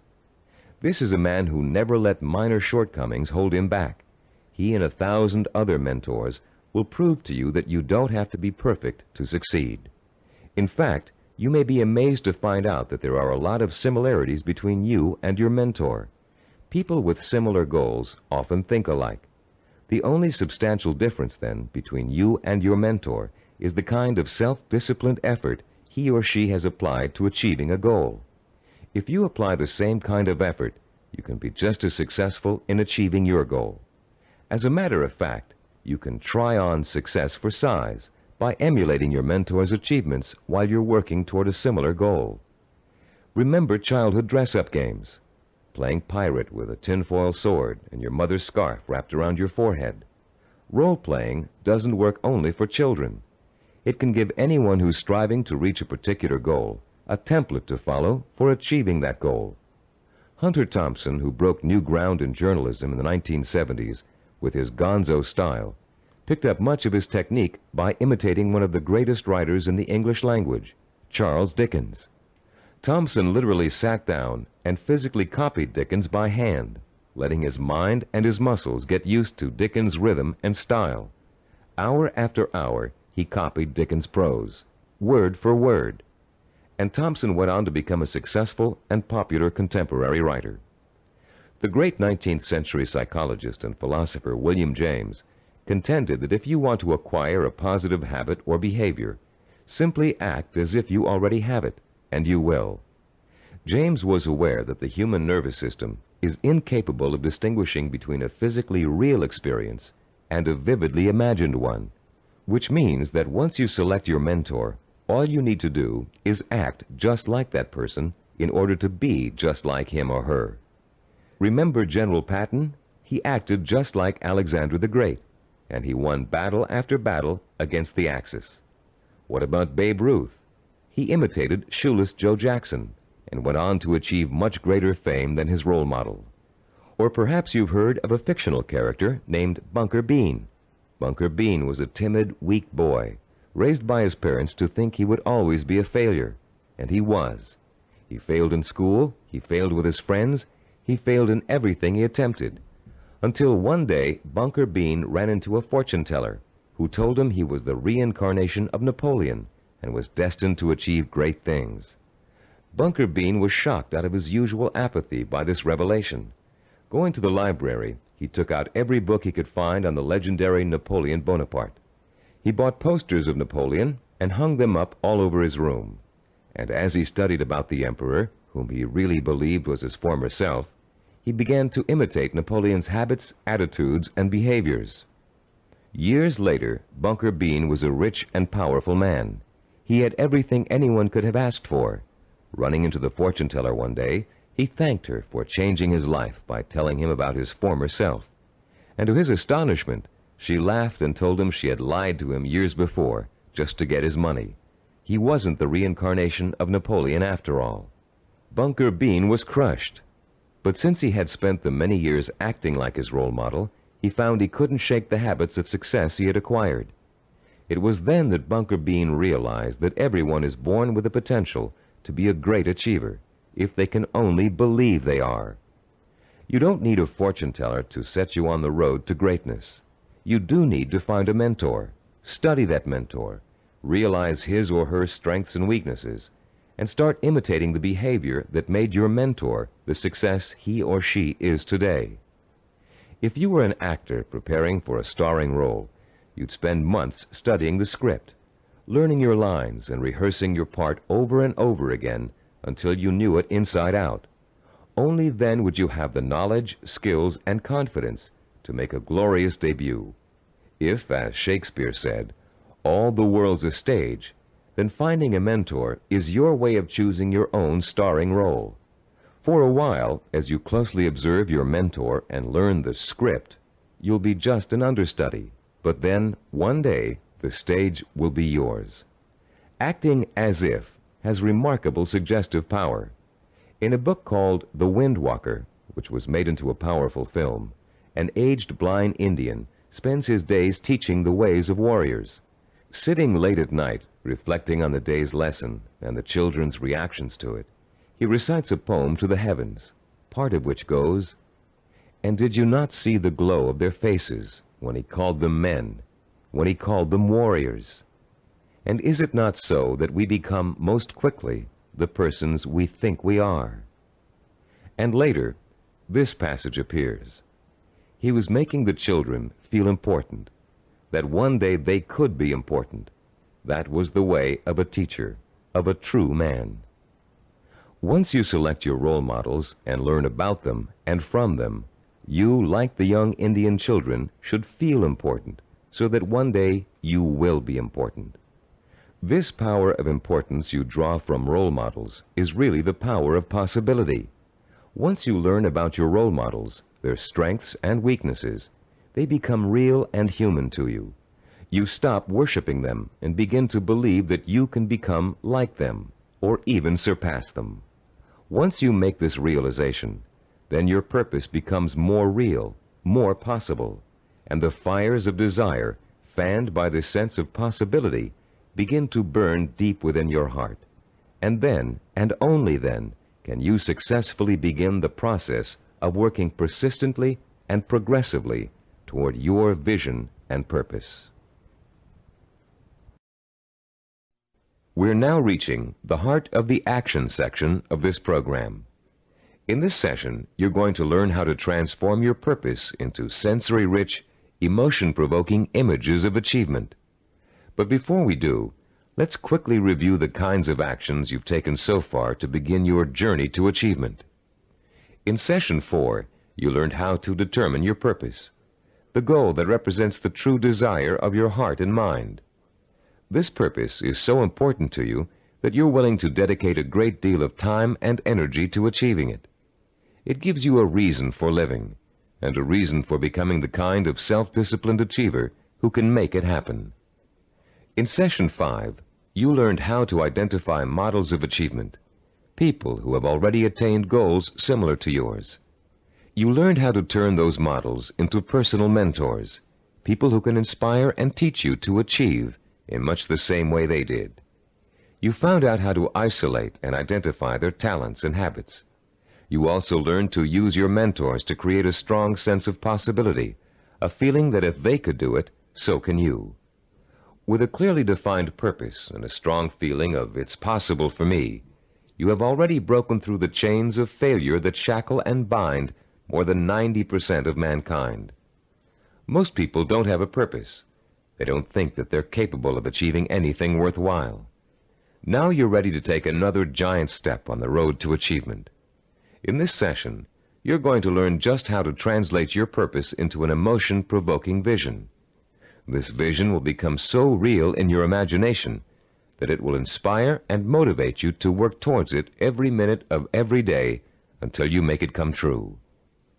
What we call your vision of success is a clear, sensory-rich, highly detailed mental picture of what you want to achieve and the rewards you'll experience as a result of its achievement. When this vision of success is linked to your purpose and a strong sense of possibility, it will, like a hot branding iron, burn itself deep into every fiber of your being. Not only will you become obsessed with this vision, but you'll also develop a sense of deep belief in your ability to achieve it. Your vision allows you to make a quantum leap from the sense of possibility to the sure-fired conviction that I know I can do it. You're about to learn a simple but powerful 4-step process for transforming your purpose into a sensory-rich goal. Once you have done that, we're going to give you 5 easy-to-use guidelines that will help implant the goal deep into your mind and nervous system. It will then become a permanent part of you, and serve as the fuel that fires your emotion and incites you to purposeful action. Let's now begin to learn about the process of sensory goal setting and how you can use sensory goals to develop what we call a magnificent obsession, a burning desire to achieve your purpose. The first step you must take is to translate the statement of purpose you developed in Session 4 into what we call a sensory goal statement. As you recall, your statement of purpose was a general statement of what you would like to achieve. Your sensory goal statement is going to be much more specific. There are three main elements to the statement you are now going to write. First, it must be result-oriented. It must focus primarily on what you want to get out of your achievement. Second, your sensory goal statement must be time-specific. You must determine a point in time when your goal will be achieved. And third, it must be measurable. You must specify a criterion that lets you know when your accomplishment is complete. If you want to become a doctor, for example, your criterion might be finishing your internship and setting up your own practice. If you want to start your own business, your criterion of success might be the day you move into your own offices or hire your first employee. Having a measurable goal gives you the motivation to work towards a specific end. It also lets you measure your progress along the way and take corrective action if you're moving off target. This sense of having a concrete reality to work for, combined with an actual time frame and a result to look forward to, fuels your drive and compels you to work persistently and systematically toward the ultimate success of your endeavors. Let's quickly look at a few examples of how a statement of purpose can be translated into a sensory goal statement. Let's say your statement of purpose reads, I want to help cure disease. Your sensory goal statement might read like this. In June of 1989, I will receive a medical degree. If your purpose is to become your own boss, then your sensory goal statement might read, in January of 1987, I will open up a retail store of my own. If your purpose is to run a marathon, your sensory goal statement might read, in June of 1986, I will enter the Boston Marathon and complete the 26-mile run in under 5 hours. Now turn to page 29 of your study guide and look at Form 6.1. There's a space there for you to write your goal statement down. Take a moment now to compose and write your sensory goal statement in the space provided. I'll pause for a minute while you do this.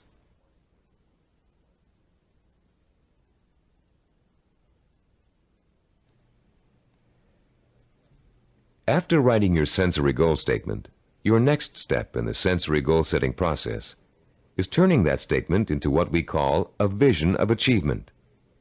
The first way in which you're going to do this is by finding photographs in books, magazines, and newspapers that show people living, experiencing, and achieving your vision. If your vision is to become a doctor, look for photographs of a medical school graduation ceremony. Find pictures of doctors involved in research. Look at Scientific American, the New England Journal of Medicine, and similar publications aimed at doctors and scientists. If your vision is to be your own boss, find photos of people who own successful businesses. Business Week, Industry Week, and specific retail trade publications are good sources to try. If your vision is to run the Boston Marathon, make photocopies of newspaper stories about marathon winners that you can find in the library. And check Runner's World and similar publications aimed at serious runners. The purpose of this exercise is to give you some concrete images to inspire your own personal images of achievement. You'll learn how to create those personal images in a few moments. Creating a vision achievement scrapbook of pictures that personally speak to you about your own desire for achievement can have a powerful effect on your motivation and drive. Devote some time today or this evening to locating these pictures, and in the future, continually be on the lookout for more. The third step in the process of developing a sensory goal requires that you make a listing of all the advantages and rewards you will experience as the result of achieving your goal. For a few minutes, close your eyes and imagine that you have already successfully realized your ambition. How is your life different because of it? What recognition have you achieved? Has it made a difference with your family and friends? Has it made an impact on other areas of your life? Are you getting up at the same time in the morning, driving the same car to work? Are you going out more in the evenings, wearing different clothes? Turn to page 31 in your study guide, and in the space provided on Form 6.3, write down every single reward you can imagine resulting from the achievement of your goal. Don't just write down the general rewards, get as specific as possible. For instance, running the Boston Marathon may greatly boost your self-confidence and increase the respect you get from family and friends. But training for it will also get you into superb physical shape, meaning you'll have more energy, more stamina, more drive. You'll look better, feel better, sleep better, and do a better job at work. Use the photographs from your scrapbook to help you identify all the rewards you can think of that are associated with your goal. And when you're finished writing them down, you'll be ready to translate them into a vision that will stimulate your emotions, provoke your desire, and incite you to positive action. Close your eyes for a few moments and imagine that you have just achieved your goal. Where are you? What do you see around you? Are you indoors, outdoors, in your own home, at the office? Who are you with?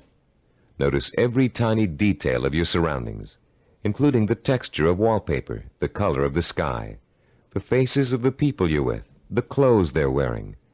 Pretend you're going to have to draw a picture of the scene in a moment, so you really need to focus in on every little item so as not to forget it.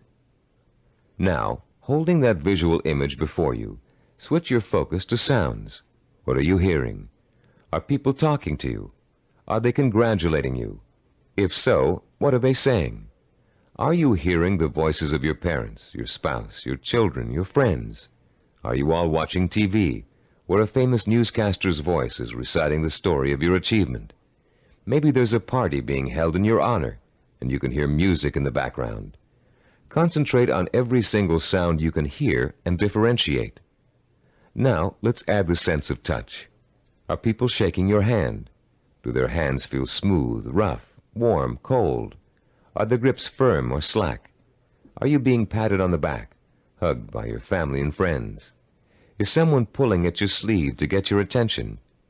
Next, imagine the prevalent smells that are surrounding you. If you're in the middle of a celebration, can you smell the food on the buffet table? Is the fragrance of champagne wafting up from the glass you're holding? Can you smell people's perfume or cologne? Now concentrate on taste. Are you sipping that champagne you were holding a moment ago, eating hors d'oeuvres? Or is the taste of success so sweet that you don't need or want any food? Finally, what are you feeling emotionally? Pride? Satisfaction? Maybe you're feeling relief that the hardest work is behind you. Maybe you're feeling the power of your new position. Perhaps you're feeling the exhilaration that comes with knowing that having achieved what you did, you can now achieve anything. You might even be feeling humble, having come face to face with weaknesses you never knew you had during the long, hard effort to reach success. After you have awakened all of your senses to the sight, smell, taste, touch, sound, and feeling of success, turn to page 32 in your study guide and complete Form 6.4, entitled The Sensory Vision Worksheet.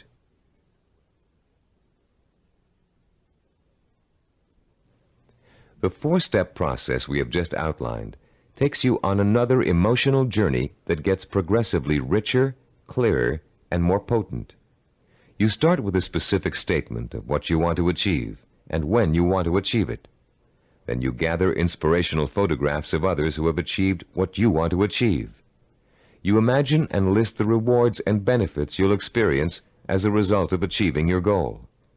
And finally, you bring these three steps together into an imaginary scenario rich in sight, sound, touch, taste, smell, and emotion. This scenario is your vision. It is the driving force behind all of your thinking and activity. The more intense and more detailed your vision is, the more emotional power it will pack. The more often you conjure up your vision, the more drive and sustaining power you'll have behind you. This drive and power will in turn enable you to develop working plans, working habits, knowledge, and skills you need to achieve your goal. and it will help you to persist and persevere until it is accomplished. Now that you've imagined reaching your goal in all of its sensory detail, you're going to have the opportunity to record it on tape. Don't leave out a single sensory detail. The richer your description, the more powerfully it will affect your ability to keep striving to reach your goal, day after day, week after week, month after month. Use as much enthusiasm as you can during your description. You should be enjoying yourself. After all, it's your vision of success you're describing. After you've finished recording, play back your description and listen to it carefully. Did you falter in places? Were there things you couldn't describe fully? Did it sound as if you didn't quite believe what you were saying? If the first version of your story doesn't satisfy you, erase it and create another one. Do this over and over until you have a version that completely satisfies you. It should be highly detailed and utterly convincing. And if, along your path to achievement, you find your goal changing shape or form, just record a new version that better fits your new goal. You're now going to learn to use this recording as part of a 5-step daily plan for internalizing your vision and making it so much a part of you that it will drive you to plan, to work, to achieve, to persist. Your first step will begin early in the morning, soon after you wake up. The first thing you're going to do before going about your daily business is to review your statement of purpose, your sensory goal statement, your photographs of achievement, and your list of rewards for achieving your goal. This is not just to remind you of why you're striving for success. It's to remind you of exactly why you need to succeed. Your statement of purpose, your list of rewards, your photographs, all speak of your deep need for achievement and the ways in which it will satisfy you and enrich your life. This is what you need to awaken in yourself anew every single morning. After you've reviewed those materials, your second step is to listen to your recording of your sensory goal description. The sound of your own voice, filled with enthusiasm, describing the joy and pride you feel in achieving your goal, will light a fire inside you that will give you the energy and stamina to persist in your efforts to reach success every single day. And during the day, as part of step 3, you must take a few moments out from whatever you're doing, close your eyes, and imagine your sensory goal in all its richness and brilliance. Recall the touch, taste, smell, sight, and feel of success. Relive your emotional reactions to it. Keep the obsession to achieve burning in you all the time by remembering this vision as often during the day as possible. For step 4, at night you must mentally review all the events that occurred during the day. Did you have new experiences that could help you fuel your vision and make it richer and clearer? Make another recording that reflects your new thoughts and feelings. Step 5 consists of listening once more to your sensory goal description before going to bed. And as you're falling asleep, play your sensory-rich scenario of achievement over and over again in your head. This 5-step plan will refuel and reinforce your motivation for achievement, and it will help to give you daily feedback on how well you're progressing toward your goal. But remember, there will be setbacks and mistakes along the way, and there will be readjustments in your thinking and planning about what you want to achieve and how you want to achieve it. You'll find yourself adjusting your course just as you adjust your steering wheel while driving on a winding road. This is to be expected because there is no effortless path to achievement. For this reason, we suggest you record your vision over again at least every 2 weeks. That way, it can keep pace with your daily experiences and changes in outlook. You've come a long way in this session. You've turned a general statement of purpose into a specific statement of what goal you want to achieve. You've put an achievement date on that goal. You've gathered pictures of it. And you've learned to turn it into a living, breathing vision of success that evokes the kind of strong emotions you need to sustain a long, hard effort of achievement. Now is the time to record your vision. Take your time and do it as many times as necessary until you are satisfied with the results. Remember, you're going to be listening to it twice a day, so it needs to be rich and rewarding. You may find you need several tries before you successfully record a vision that satisfies you in its richness of detail and intensity of emotion. Do as many versions as you need until you get the one that sounds just right. If your goal changes, record a new version. If you've reached your goal and want to pursue another, create a new vision and record it. Remember, include all the details and be as enthusiastic as possible. Now, begin your own narration of what it would look, taste, touch, smell, sound, and feel like to achieve your goal. What you can do, or dream you can do, begin it. Boldness has genius, power, and magic in it. These immortal words, written by the great German philosopher and dramatist Johann Wolfgang von Goethe, perfectly set the stage for what you're going to learn in this session. Here, we're going to help you turn the vision of what you want to achieve into an action plan. In Goethe's words, to boldly begin your dream. You already have the vision. You believe in it and in your potential to achieve it. Now we're going to work on a practical, step-by-step process through which your vision can be brought to life. For, as former United States President Theodore Roosevelt said, dreams are a dime a dozen. Everybody's got dreams. It's their execution that counts. Planning is the logical mapping out of where you want to go and how you want to get there. Seneca, the Roman philosopher, captured the importance of planning when he said, "When a man does not know what harbor he is heading for, no wind is the right one." Planning helps you focus your direction and organize both your time and resources. Every moment spent in planning saves 3 or 4 in execution. In this session, you're going to learn a simple yet powerfully effective system of planning, of organizing any goal you want to achieve into logical, easy-to-visualize steps.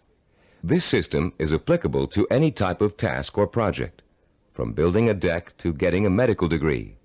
It will help you to make short or long-range plans, organize your resources, create schedules to meet necessary deadlines, and improve your decision-making skills. It will also improve the quality of your work. While following this plan, you'll experience an increase in self-confidence and pride as you realize that you are on your way to becoming a self-disciplined achiever. Every small task in your plan that you accomplish will be living proof that you are one step closer to your goal. And as you take each step, your faith in your ability to accomplish your goal will be reinforced and expanded. In approaching the creation of a plan, it is important to keep the following basic facts in mind. First, planning is a way to look at both the whole picture and parts that make up the whole. It is a way to organize those parts in a logical and sequential way. One step should lead to another. More than that, each step you take should make the next step possible, like adding links to a chain to make a fence. We've introduced you to the concept of macro and micro achievements. The whole picture is your macro achievement. The steps you must take to achieve your macro achievement are micro achievements. If you want to build a house, a macro achievement, you must start by leveling the site and digging a foundation. Only after those steps have been accomplished can you go on to pouring the foundation, putting up the framing, putting in electricity and plumbing, finishing the walls, installing the roof, and so on. The second fact to keep in mind is that ideas take time to implement. I won't dwell at length on the subject of time now, since we're going to devote all of Session 8 to time. But I'd like to tell you a short story about a Micronesian island leader named Pialug that illustrates the kind of time and patience it takes to achieve excellence. 50-year-old Pialug is the most respected and powerful man in his community because he's a navigator. His grandfather had told him, "If you learn navigation, you will have a name. You will eat the navigator's food. At sea, you will have more power than a chief." Pialug began learning navigation at the age of 5. Using shells and pieces of coral on sand, his grandfather created models of the constellations to teach him how to chart distance and direction. Pialug learned that at the right time of year, he could simply point the bow of his canoe at the rising star to steer his course. But since the stars rise 4 minutes earlier each evening, the rising star changes position every day. So Pialug also had to learn the positions of the multitude of lesser stars. It took him 45 years to learn every movement of every major and minor star and constellation in the nighttime sky. But having taken the time to learn, Pielug now enjoys the respect, admiration, and status in his community that comes with being a navigator. Like Pielug, you must recognize that it will take time to achieve your goal, weeks, months, or years. Like Pielug, you must develop patience in learning the steps that lead to your goal. With time and patience on your side, you'll be assured of realizing your ambition. And like Pielug, you'll achieve the respect that comes with final accomplishment. A third fact to remember in creating a plan of action is that ideas take concentrated work to come to fruition. Too many people like to think that managing a project means that others do the detail work. They can simply spin out ideas like sparks from a child's pinwheel toy, leaving others to tend the fire. If you leave others to tend the fire, don't blame them if the house burns down. Admiral Hyman Rickover spent over 40 years building America's nuclear submarine fleet. Rickover himself supervised the research, design, construction, and operation of the mighty underwater craft. His reputation as an excellent manager who always got results was only equaled by his talent for engineering. Upon Rickover's retirement, he explained his philosophy of management to an interviewer. The man in charge, Rickover said, must concern himself with details. If he does not consider them important, neither will his subordinates. Yet the devil is in the details. It is hard and monotonous to pay attention to seemingly minor matters. In my work, I probably spend 99% of my time on what others may call petty details. Most managers would rather focus on lofty policy matters. But when details are ignored, the project fails. No infusion of policy or lofty ideals can correct the situation. 3 basic elements to keep in mind, then, when creating an action plan. They include looking at the whole picture, taking time to complete each step before you go on to the next, and paying attention to details. A 4th point to remember is planning, and the implementation of a plan is a trial and error process. You will make mistakes. Most of them will be unavoidable and will serve as springboards of learning and refinement. When you make a mistake, learn from it. Take corrective action to avoid making it again, and get right back on course. Remember, supposed experts have made greater mistakes than you're going to make, and have managed to turn them into creative successes. Take the Coca-Cola Company's introduction of the new Coke, for example. After spending millions of dollars on market research, and more millions of dollars marketing their reformulated soft drink, they were forced by public pressure to bring back the old formula. They made a mistake in trying to change the taste of Coke, and their marketing executives admitted it. But because of that mistake, Coke is now in a stronger marketing position than ever. The Coca-Cola Company has brought back their old formula, now sold under the name Classic Coke, and they still have their new formula on the market, which was formulated to appeal to Pepsi drinkers. Was Coke's surprise move really a mistake? Nobody thinks so now. By correcting its mistake, Coke has the potential to win over an even larger share of the market than it had before. This process of self-correcting behavior is what scientists call cybernetics. The term may sound very space-age, but there's a reason for that. The organizational method you're about to learn is the same one NASA engineers used to put men on the moon. In the early 1960s, when former President John F. Kennedy ordered NASA to put a man on the moon within a decade, NASA's engineers and systems designers rose to the challenge, accomplishing the task by July of 1969. How did they do it? They took their macro objective, putting a man on the moon, and broke it down into a series of micro-objectives that would lead to the final great accomplishment. When the project started, NASA scientists and organizers immediately began preparing flowcharts, identifying each step they would have to take in order to put a man on the moon. First, they had to build a new type of rocket. Then, that rocket had to successfully orbit the Earth for longer and longer periods of time. They had to design spacesuits that would be able to protect the astronauts from the moon's atmosphere. Each step got them closer and closer to achieving their objective, until that historic day when they got the job done. You can duplicate the same process of planning simply and easily. You can apply it to any job you might be called upon to handle. We call the system of planning you're going to learn in this session visual network planning. Visual because it helps you to look at, identify, and visualize each of the steps necessary to complete an objective. Network because each of the steps are connected together to show how they lead to your goal. The instructions and examples that follow will show you how you can quickly and easily put the visual network planning system into immediate operation. There will be 7 steps involved. First, you'll write your objective. Second, you'll break it down into major steps we call activities. Third, you'll organize the activities in logical order. Fourth, you'll design a visual network. Fifth, you'll estimate how long each activity will take to complete. Sixth, you'll determine what we call critical path and float. And seventh and last, you'll assign actual calendar dates to each activity. Don't worry about remembering all of these steps now. We'll go over them one by one, with examples to help you understand them.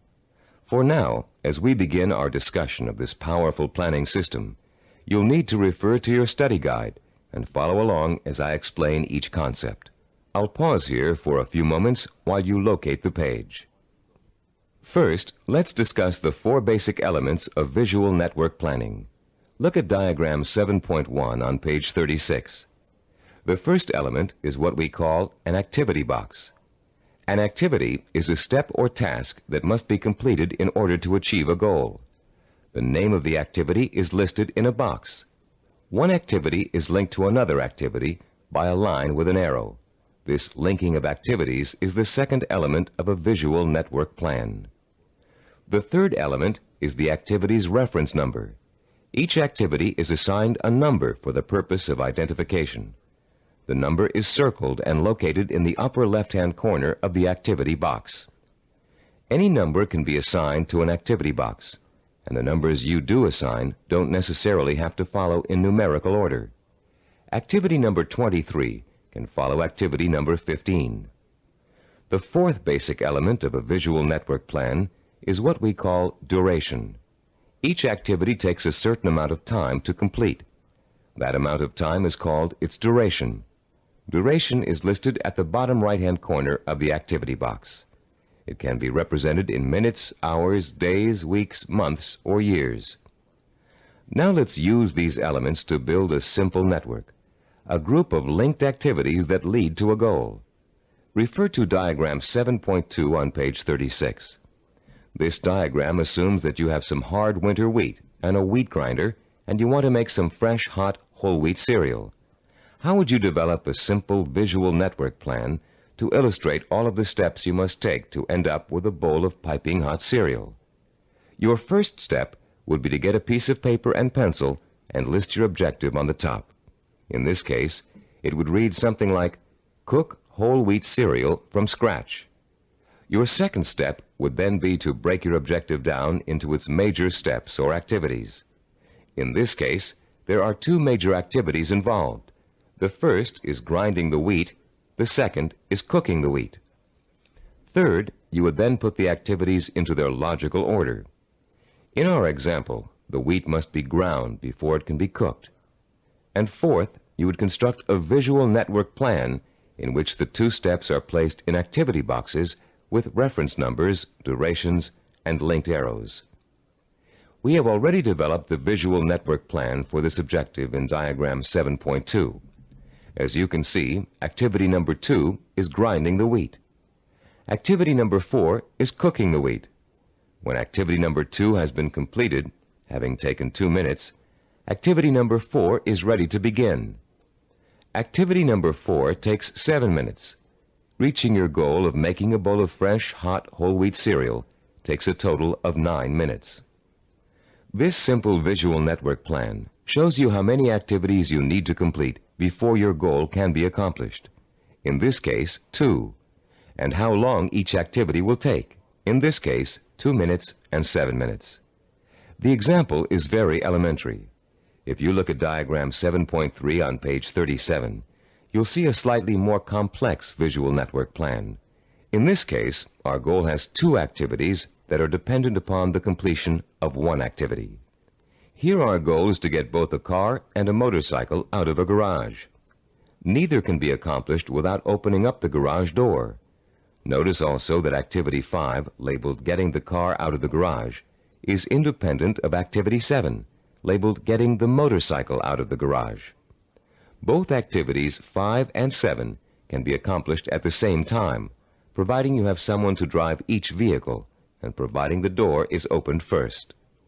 In this example, note that 5 of the 7 steps of visual network planning have been completed. 1, the objective has been written. 2, the major steps of the project have been identified. 3, the steps have been put into a logical order. 4, they have been organized into a visual network. 5, each activity has been assigned a time estimate for completion. Now let's examine Step 6, the concepts of critical path and float.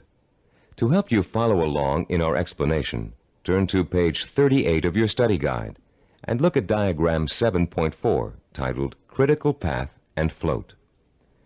As you can see, we have expanded our visual network plan for cooking cereal to one for cooking and eating cereal.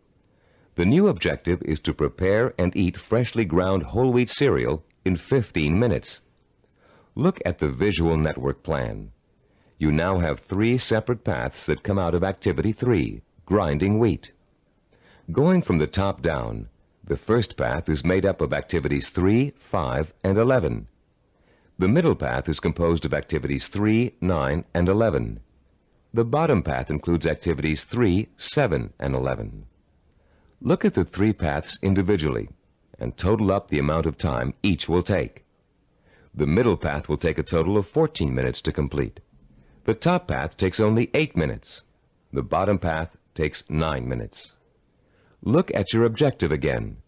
Your goal is to cook and eat the cereal within 15 minutes. If you are to complete your objective on time, the activities on the longest path must all be completed on schedule. The longest path on a visual network plan is known as the critical path. The activities on the critical path are called critical activities and are vital to the success of the project. The non-critical activities, those not on the critical path, can be delayed without affecting the result. These activities have what is called float. Float is the amount of time an activity can be delayed without affecting the completion of the project. In diagram 7.1, grinding the wheat, cooking the wheat, and eating the cereal take the longest amount of time and are thus on the critical path. Getting the bowls and milk can be delayed without affecting the schedule. Therefore, they both have float. Diagram 7.5 on page 39 is the visual network plan we use here at Cybervision Systems to develop our programs. Study the plan and try to determine the critical path. Which activities take the longest amount of time to complete? As you can see, activities 11, 13, and 15 are on the critical path. Activities 17 and 19, and 21 and 23, which take a total of 10 weeks to complete, have 6 weeks of float. Because of the amount of time it takes to complete the critical path, these activities can be delayed for 6 weeks without affecting the schedule. On the other hand, if any of the activities on the critical path are delayed, the whole project will be late. Identifying the critical path of your project enables you to gain control by knowing what your priorities are. You can then concentrate your efforts on getting those priority items done, letting the others float until you have time to take care of them too. The 7th step in developing a visual network plan is to assign calendar dates to each of the activity boxes. Once you're ready to commit your project to firm starting times, you must insert completion dates for all activities along the critical path.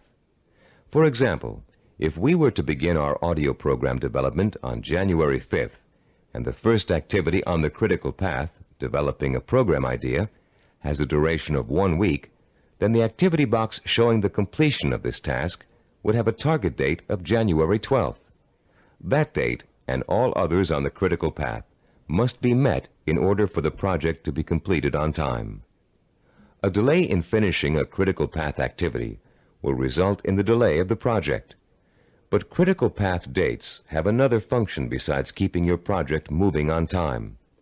These target dates also serve as guides for the float events that lead to your goal. You can position your float activities to coincide with your critical target dates in such a way as to complete them when it's best or easiest for you to work on them. These activities can be worked into your schedule because they can be delayed until it's most convenient for you to do them. Visual network planning works for macro goals and for micro goals. You can create one visual network plan for a macro goal, such as becoming a doctor, and create another visual network plan for getting through medical school. In diagram 7.6 on page 40 of your study guide, we've outlined a simple visual network plan for someone with a macro goal, becoming a neurologist. Each of the activities listed on this plan, which takes a total of 15 years of post-high school study, can be turned into a micro-network plan of its own. Any project that has a beginning and an end will benefit from visual network planning. Before embarking on your plan for accomplishing your macro goal, we suggest you try this organizational method out on something smaller, so you can see the results in a matter of a few hours or a few days. Apply it to a project around the house that you've been putting off for weeks, pruning your trees or repainting several rooms. This will give you a chance to get used to organizing your activities in a logical and systematic way. In using this plan, you'll learn the meaning of hard work and patience. You'll find yourself tempted to skip certain steps and leap ahead to something you feel like doing right away. But when you do go off your schedule, your project won't be completed in time, and you'll begin to see how important it is to stick to dates and schedules if you want to realize any goal. Using this plan will also reward you with a sense of self-disciplined accomplishment.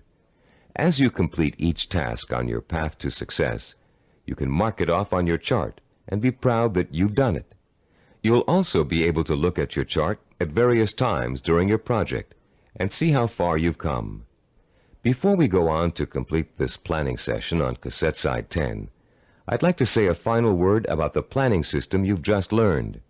No one can be totally certain about the outcome of a string of planned events. Mistakes, unforeseen problems, and outside events over which you have no control can and will contribute to the changing of your plans.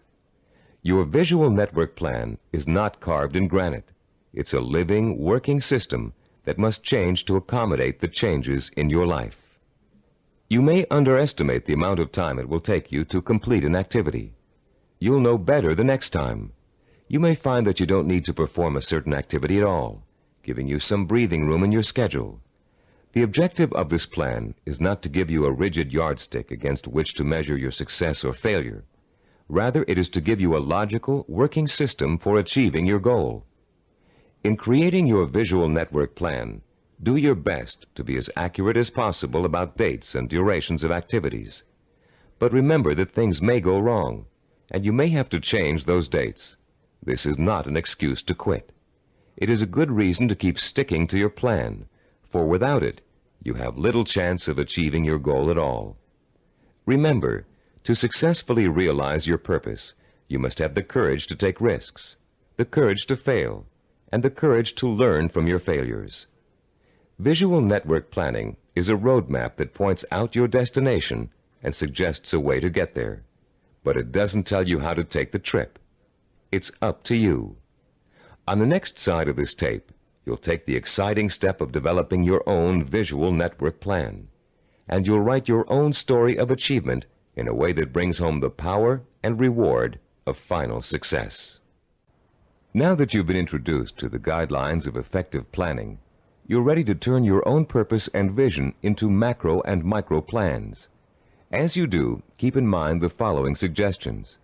First, the instructions on how to develop a visual network plan are guidelines only, and not a rigid set of rules. Use the principles we've discussed as a guide to meet your own specific needs. Second, take the time to work at converting your goal into a visual network plan. You'll probably need to come up with a number of rough versions before you arrive at your finalized plan. Don't get frustrated. The very act of planning will force you to think logically and use your creativity. More importantly, your vision will go from the abstract to the concrete, a step most people aren't able to take or don't know how to take. In developing your personalized visual network plan, you'll find that this system will become one of the most valuable tools you'll ever use. So study it thoroughly, familiarize yourself with the steps, get to work, and be patient. After you have developed your first visual network plan, there's an exercise I want you to complete. Take your plan and put it in front of you.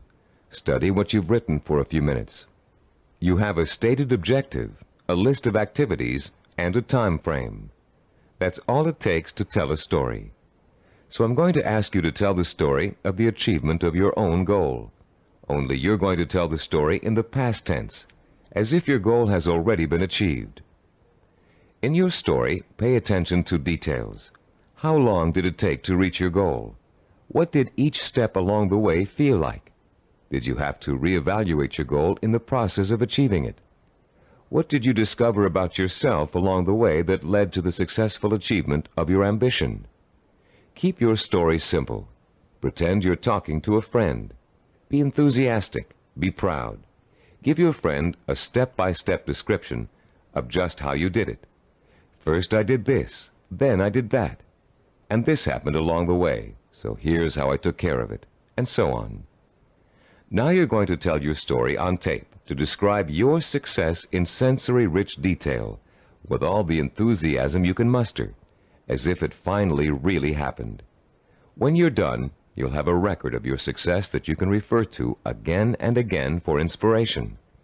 When you play your story back for the first time, listen very carefully to your descriptions.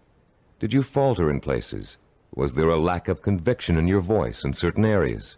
Did you hesitate, as though to tell yourself you really didn't believe that success was yours? Or were you self-assured and utterly convincing? If the first version of your story doesn't satisfy you, erase it and create another one.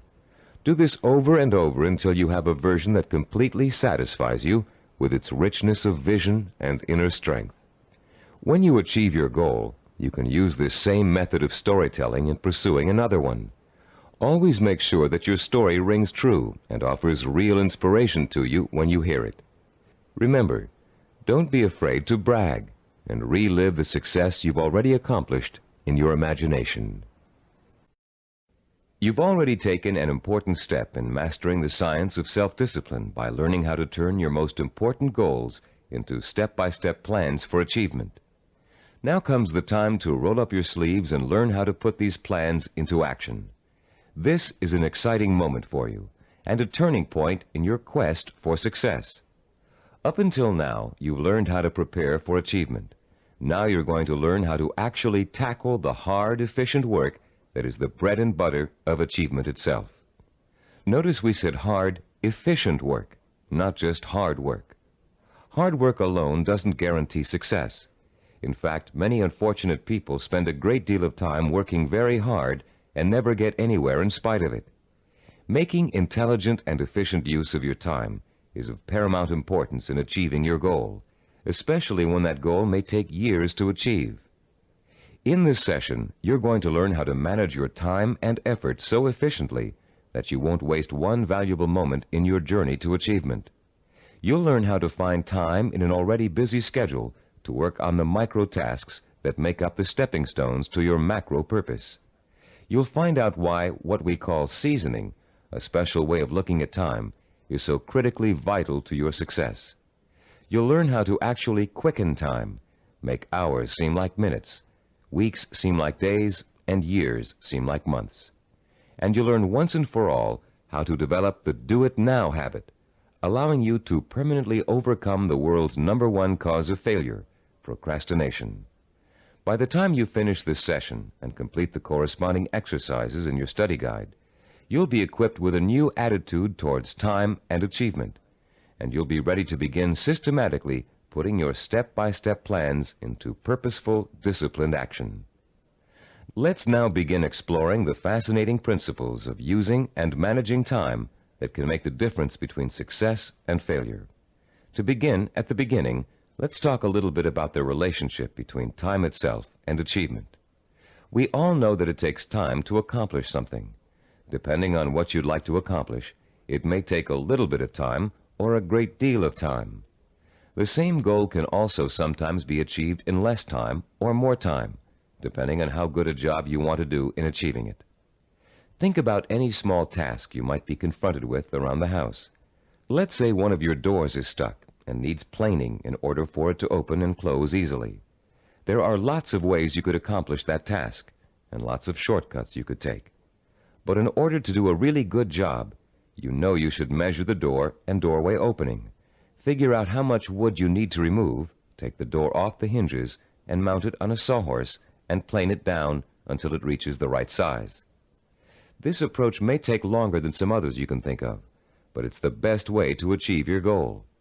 And when the job is done properly, you know that door will never get stuck again.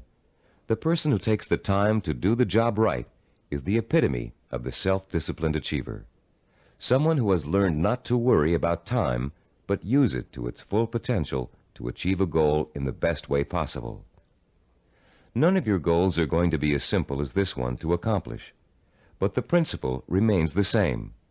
To achieve with excellence, you're going to need a long period of time in which to allow your knowledge and skills to mature and grow. This is the concept of time that we call seasoning. Seasoning is a law of nature. All things take time to come to fruition. People, in their impatience to get what they want without going through this growing process, often end up stunting their own personal growth and making true success impossible. Shortcuts only lead to mediocrity and failure. Scientists, philosophers, artists, and statesmen have always recognized the importance of seasoning in accomplishing any goal. When asked by an impatient student how long it would take to become a master teacher, the Roman philosopher Epictetus replied, "Nothing comes into being all at once, not even the grape or the fig. If you say to me now, 'I want a fig,' I shall answer, 'That requires time.' Let the tree first bring forth tender blossoms. Let the blossoms endure the weathering of the sun, wind, and rain. Let the tree then put forth its fruit, and finally, let the fruit ripen." Cybervision founder Steve DeVore recalls learning about seasoning the hard way. "When I was 5 years old," he said, "I planted a garden in my backyard. Because I didn't understand how seeds grew, I would go out and dig them up every day to see if they'd sprouted yet. I hardly watered them, and I didn't weed them regularly as I should have. Because I was so impatient and neglectful, my plants never got the chance to grow properly. And when harvest time came, my vegetables were pitifully small and undeveloped. I had a friend next door, a slightly older boy who understood the principles of gardening. He let his plants grow and ripen in their own time, helping them along with regular watering, fertilizing, and weeding. He enjoyed a bountiful harvest that summer, and I learned a lesson about patience and self-discipline." All great achievers not only understand the concept of seasoning, but they value it greatly. They know that success cannot be hurried. They know that to try to hurry it is to ruin it. They understand that every step along the road to achievement is a necessary one and a small achievement in itself. And they also know that getting there can and should be half the fun. Self-disciplined achievers are willing to pay the price of time to realize their ambitions. They are not intimidated by the thought of having to work and study for 5, 10, even 15 years. Their commitment to a goal is absolute, and their vision of success is unwavering. The self-disciplined achiever knows that if what he wants will take 5 years to achieve, the 5-year effort will be worth it. He knows that those 5 years are going to pass anyway, and he has a choice about whether to spend them preparing for success or wasting the time thinking and dreaming about what he'd really like to do. For the self-disciplined achiever, there is no choice. He'll gladly spend those 5 years working and studying to achieve his goal. Does several years seem like a long time to you? Think how fast the last 5 years of your life have gone by. What did you do during that time to make achievement possible? If you had been working steadily towards your goal all that time, you could have achieved it by now. Let's say you're 34 years old, and your dream is to become an architect. You know it will take you 6 years of schooling and apprenticeship before you can get a good job with a respected architectural firm. But that means you'll be 40 years old by the time you reach your goal, and you feel you just can't wait that long. Stop and think. You're going to be 40 years old in 6 years whether you study architecture or not. And if you choose not to study it now, in 6 years, you'll be in the exact same position, wanting to be an architect and knowing it will take you 6 years to get there. Only by then, you'll have to work until you're 46 to achieve your goal. You can get there in 6 years by starting now, or you can choose to give up hope of ever getting there at all. If you really want to achieve your goal, 6 years won't seem like such a long time. As you'll find out later in this session, to the self-disciplined achiever, the 6 years will go by very fast. Impatient people want things to happen overnight. In the words of French philosopher Blaise Pascal, they anticipate the future as too slow in coming. And in being unwilling to devote hours of time to the kind of seasoning it takes to become accomplished at anything, they waste their lives by doing nothing at all, and they wonder why they always feel so unfulfilled. How many youngsters have you known who came home from a rock concert determined to learn to play the guitar? It looked easy when the group on stage was playing, so the youngster goes out and buys a guitar and takes his first few lessons. And all of a sudden, it becomes apparent that it's not easy. It's going to take years of hard work and effort to learn to play really well. So the youngster loses interest and gives up, bored with the tedium of practicing scales for hours. Yet the professional musicians he's watched have put in years of practice to get where they are, and where the youngster would like to be. The great artist Pablo Picasso was once approached by an admiring woman in a restaurant. Having recognized him, she asked him to draw something, anything, on a napkin for her. She told him she'd pay him whatever he thought was fair, if only he would provide her with this impromptu work of art. Picasso agreed and spent 5 minutes drawing a picture on the napkin. When he was finished, the woman picked the napkin up in delight. How much did he want for the picture, she asked. Calmly, Picasso replied, $10,000. Dumbfounded, the woman began to argue with him that a picture drawn on a napkin in 5 minutes couldn't possibly be worth that much. But Picasso just smiled and said, Madame, it may have only taken me 5 minutes to draw the picture, but it took me 40 years to learn how to draw it. 40 years. Does that seem like an interminable amount of time? To a master artist seeking the ultimate expression of his talent, a great scientist seeking a cure for disease, or an ambitious businessman trying to turn a small company into a Fortune 500 corporation, 40 years can seem to fly by overnight. To the dedicated self-disciplined achiever, time is nourishment for what he wants to accomplish. And that time is well spent, taking step after step in a continuous effort to achieve a specific goal. The achiever does not get sidetracked. Every day he concentrates on the micro tasks that make up his macro purpose. And each completed micro task becomes a source of pleasure and a reward in itself. Top newscaster Eric Sevareid achieved his macro purpose by actually ignoring it. Instead, he concentrated on the micro purposes that would help him accomplish his goal. Sevareid tells the story in his own words. Once when I relinquished my job and income to undertake a book of 250,000 words, I could not bear to let my mind dwell on the whole scope of the project. I would have surely abandoned what has become my deepest source of professional pride.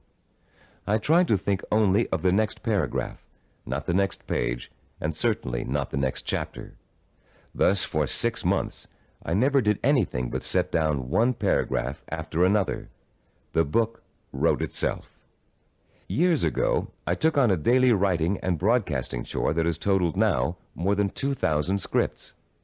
Had I been asked at the time to sign a contract to write 2,000 scripts, I would have refused in despair at the enormousness of such an undertaking. But I was only asked to write one, the next one, and that is all I have ever done. You can learn to work in microtasks by following your step-by-step plan for success and concentrating only on each step at a time. But you cannot learn seasoning as if it were a skill.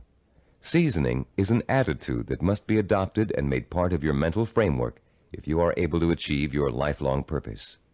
it is crucial to self-discipline. More than that, it is actually at the heart of self-discipline. Besides seasoning, the self-disciplined achiever experiences something we call time quickening.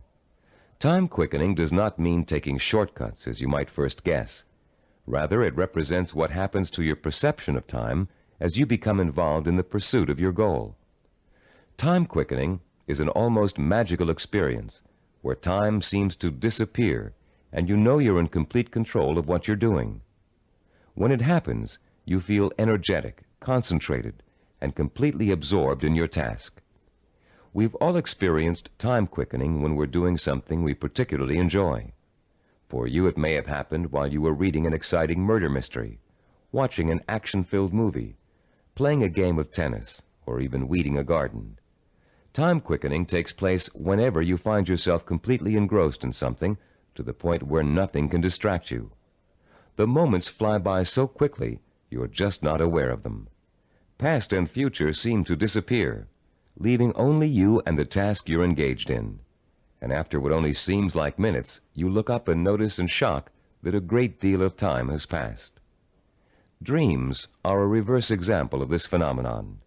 Although you may often wake up feeling as if you've been dreaming a particular dream for hours, the whole thing has actually taken place in just a minute or two. The human mind has the amazing ability to alter our own perception of time. Once you learn to use this ability to your advantage, you will no longer be discouraged at the thought of having to spend so much time pursuing your goal. Scientific research has shown us how to trigger the experience of time quickening. You can actually learn to consciously create the sensation that time has stopped. You can do it by becoming single-mindedly and uninterruptedly involved in an activity for a significant period of time. Time quickening occurs when you surrender your attention and your senses to something outside of yourself. There are 6 steps you can and must take to experience the benefits of time quickening. Listen to them carefully, and then try to recreate them, first with lesser tasks that may or may not be related to your goal, then with your actual micro-purposes. First, create or find a working environment that is free of distractions and potential diversions. Second, focus on doing one task at a time and stick with it until it is completed. Third, surrender yourself to the task at hand. Work hard and work well, and don't stop working until you have finished as much or more of the task as you started out to do. Fourth, plan to work uninterruptedly for a significant span of time, several hours if possible. Fifth, don't watch the clock as you work, and don't continually compare how much you've accomplished against how much you still have to do. Sixth and last, stop working when your thinking becomes muddled due to fatigue. The first few times you try using these 6 steps, you may have a hard time following them all. But the more you practice, the easier it will get. And soon you'll notice that time seems to be flying by quicker and quicker every time you sit down to work. Time quickening makes work enjoyable and helps prevent the normal wear and tear of work on your mind and your nerves. It is the antidote to burnout and the key to maintaining a healthy emotional balance during long hours of effort. Time quickening will enable you to successfully complete the string of micro-tasks that over an extended period of time will take you closer and closer to the completion of your macro goal. And if your goal is years away, time quickening will make it seem to all happen so quickly that the illusion of overnight success will almost seem as if it's coming true. Using time quickening to follow a step-by-step plan for reaching a goal is one way to make that goal appear closer than it really is. But time quickening won't do you any good if you find you can't even get started on your micro-tasks. For most people, the biggest enemy of success is procrastination, postponing doing the work you know you must do in order to accomplish your ambitions. Like most people, you may think procrastination is relatively harmless, a trivial problem that you don't really need to worry about. But there's nothing trivial about a habit that is the cancer of self-discipline. Procrastination is an achievement killer, and unfortunately, the more often you succumb to it, the more habitual it gets and the harder it is to deal with. Procrastination is a serious deterrent to self-discipline, and it takes a serious effort to overcome it. In the next part of this session, we're going to explore some common reasons for procrastination and the most effective ways of overcoming the would-be achiever's most self-defeating habit. Psychological research tells us that chronic procrastinators fall into three groups. The first group fears failure. The second group fears success. And the third group uses procrastination as a way of rebelling against authority. Let's examine each of these groups to see how they turn their own psychological problems into reasons for procrastination. The first type of procrastinator may actually already be a successful business person or professional, but he or she is successful only up to a point. These people set such high standards for themselves that they live in constant fear of not being able to meet those standards. They cripple their own efforts to succeed by working at less than their capacity, so they are never really challenged and therefore never will fail. People who are successful early in life, usually in school or in an athletic career, often turn into this type of procrastinator. Take Sarah, for example, a city planner who graduated at the top of her class from Stanford University. Soon after graduation, Sarah joined the planning director's office in a major West Coast city. One of her duties is to generate reports for her boss to use in making important presentations. Sarah has begun putting off doing the reports until the last minute. Once she collects the material in time, she finds that she dawdles with the writing process until the night before, or sometimes even the morning of the presentation. She then rushes through the writing and ends up turning out an adequate but far from superlative report. What Sarah manages to do in each case is avoid testing herself to the maximum. She is not certain whether she can live up to the high promise of her success in school. By putting off her work till the last minute, she doesn't have to find out the truth about her abilities, because of course at the last minute nobody could be expected to turn out a perfect report. In the course of this kind of procrastination, Sarah has picked up a new skill called brinksmanship. She flirts with catastrophe by not doing her work in time, then pulls herself out of the brink at the last minute. If her performance doesn't measure up, she can always blame lack of time for failure.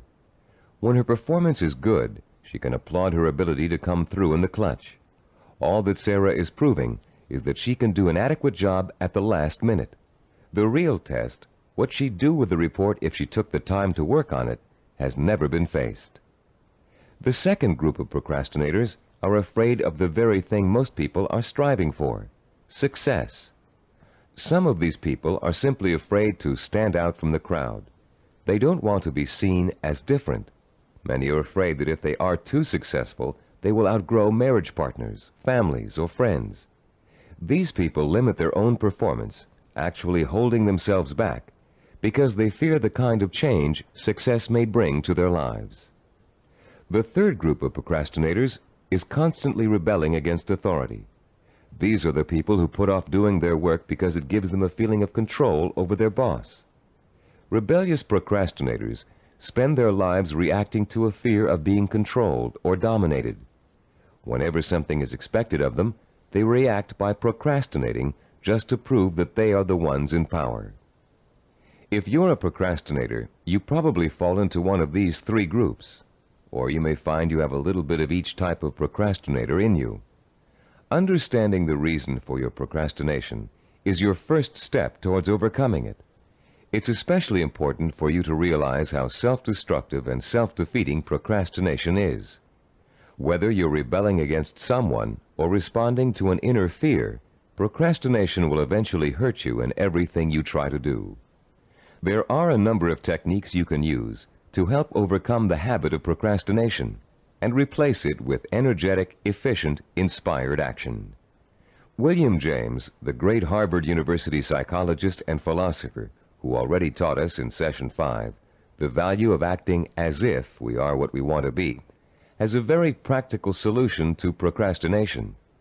James suggests, do something every day for no other reason than you would rather not do it at all. Listen again. Do something every day for no other reason than you would rather not do it at all. What James is really telling you to do is to replace the habit of procrastination with the habit of action. As soon as you catch yourself thinking, well, I won't do that now, I'll do it later, you must immediately do whatever it is you're procrastinating about.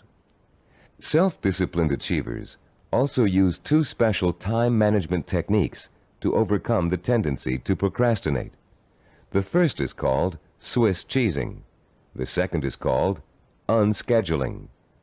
Swiss cheesing is another term for dividing a macro purpose into a series of micro tasks.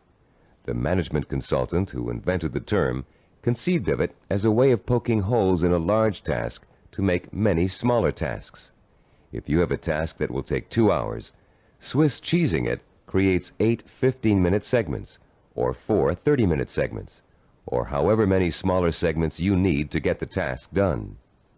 Breaking a macro purpose down into micro tasks makes it seem much less formidable. In fact, this one-step-at-a-time approach is the only way to achieve a major goal. Without losing sight of what you want to achieve, you should never go around thinking about the enormity of your major purpose. You must concentrate only on achieving one small step at a time. Unscheduling also helps you to overcome procrastination and get on with your project in the most efficient way possible. Sometimes you know you're going to need so much time to complete a task that you won't even start it. You rationalize that you'll never find the time to finish it anyway. But often people overestimate how much time it really will take them to do something, and they don't realize that by Swiss cheesing, they can find the time to do it in an otherwise busy schedule. Turn to page 45 of your study guide and look at Form 8.1. You'll see a chart with the days of the week listed along the top row, and the hours in a day listed vertically along the left side. There are 7 days listed and 16 hours per day. The chart presumes that you get up at 6 o'clock in the morning and retire at 10 p.m., but you can easily change the numbers to correspond to your own daily hours. It's often a shock to look at a chart like this and realize how many hours you actually have available to you in a one-week period. Of course, many of those hours are taken up with the necessities of everyday life. Your first task in this exercise is to fill in all those hours that are occupied with travel, meals, work, meetings, regular recreational activities, and other commitments. Only fill in the time that absolutely must be devoted to activity. If you regularly watch television or read magazines for 3 hours every night, that doesn't qualify as a life necessity unless it's part of your job to do so.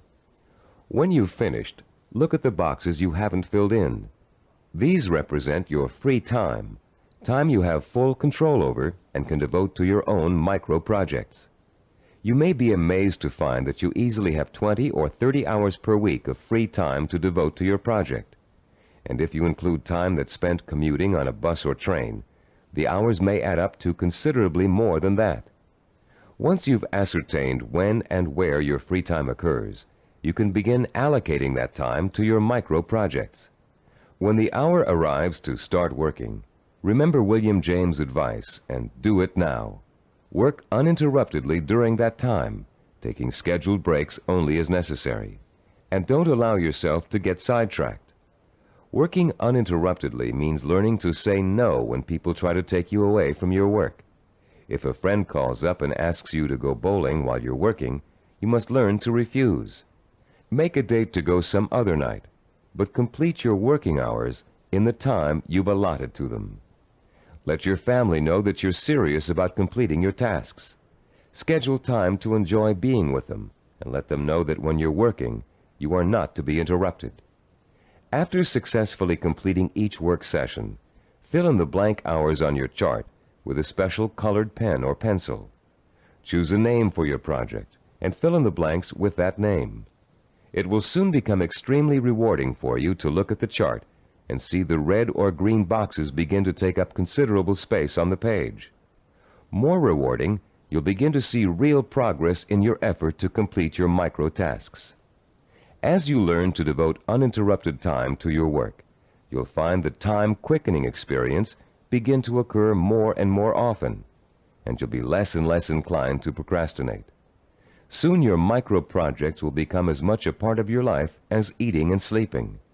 And an excitement will take hold as you begin to realize that, yes, you are working steadily toward your goal. And not only can you really do it, you are really doing it. Be careful not to overcommit yourself in terms of time spent on your project. Your goal is not to exhaust yourself. And beware of trying to go in too many directions at once. That can cause the kind of anxiety that will make you want to give up before you even get started. Concentrate on accomplishing one task at a time. That task will get done, and then you can start on the next, which will also get done, and so on. Keep in mind through all of this that your objective is not to punish yourself with work in every free hour you have during the week. Working towards a macro goal by accomplishing micro tasks should not be an unpleasant experience. By creating a healthy balance between work and recreation, you'll find yourself looking forward to those hours when you can devote yourself to pursuing the goal that will make life truly worthwhile for you. You'll reach a point where you wouldn't trade those hours for anything in the world. You've come a long way in this session.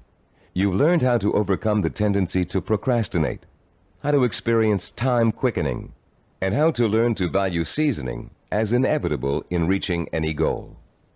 We'd like to make one more suggestion to you before ending this session. Put up a sign at your desk, table, or other workspace. A sign in big, bold letters that you can see every time you look up.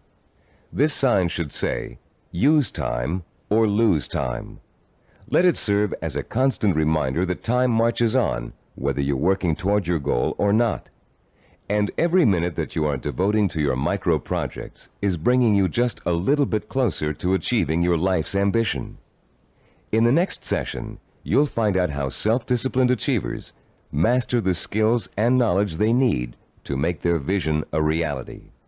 And you'll learn to broaden your own new field of knowledge by overcoming your learning blocks and harnessing your built-in powers of intelligence and discipline. In this session, we're going to talk about how you can identify and learn the knowledge and skills you need to master in order to achieve your vision and purpose. As we've repeated throughout this Neuropsychology of Self-Discipline program, any goal worth achieving takes preparation and careful, patient work. As easy as running is, as natural as it seems, you wouldn't go out today and run a marathon without months of preparation, slowly working up to 3 miles a day, then 7, then 10, then 15, gradually working toward the 26-mile goal. You would start marathon conditioning with a careful program of nutrition, stretching exercises, reading, talking to other runners, and even a doctor's checkup. You'd determine what knowledge and skills you'd need to accomplish your goal of 26 miles, and you'd accumulate the knowledge and skills step by step until your goal was achieved. The goal of this session is to help you learn how to learn. Many of us were programmed years ago with the belief that there are certain things we just cannot learn. We were tracked in school into one path or another because of test results which told us we had no aptitude for a particular subject area, or by teachers or counselors who believed we were best suited for one discipline over another. In some cases, the stereotype was as blatant as girls take home economics, boys take shop. In other cases, the grounds for tracking could have been racial or economic, or some other person's perception of our intelligence. In a now famous psychological study, new teachers in an elementary school were told that certain students in their classes were gifted and certain others were slow.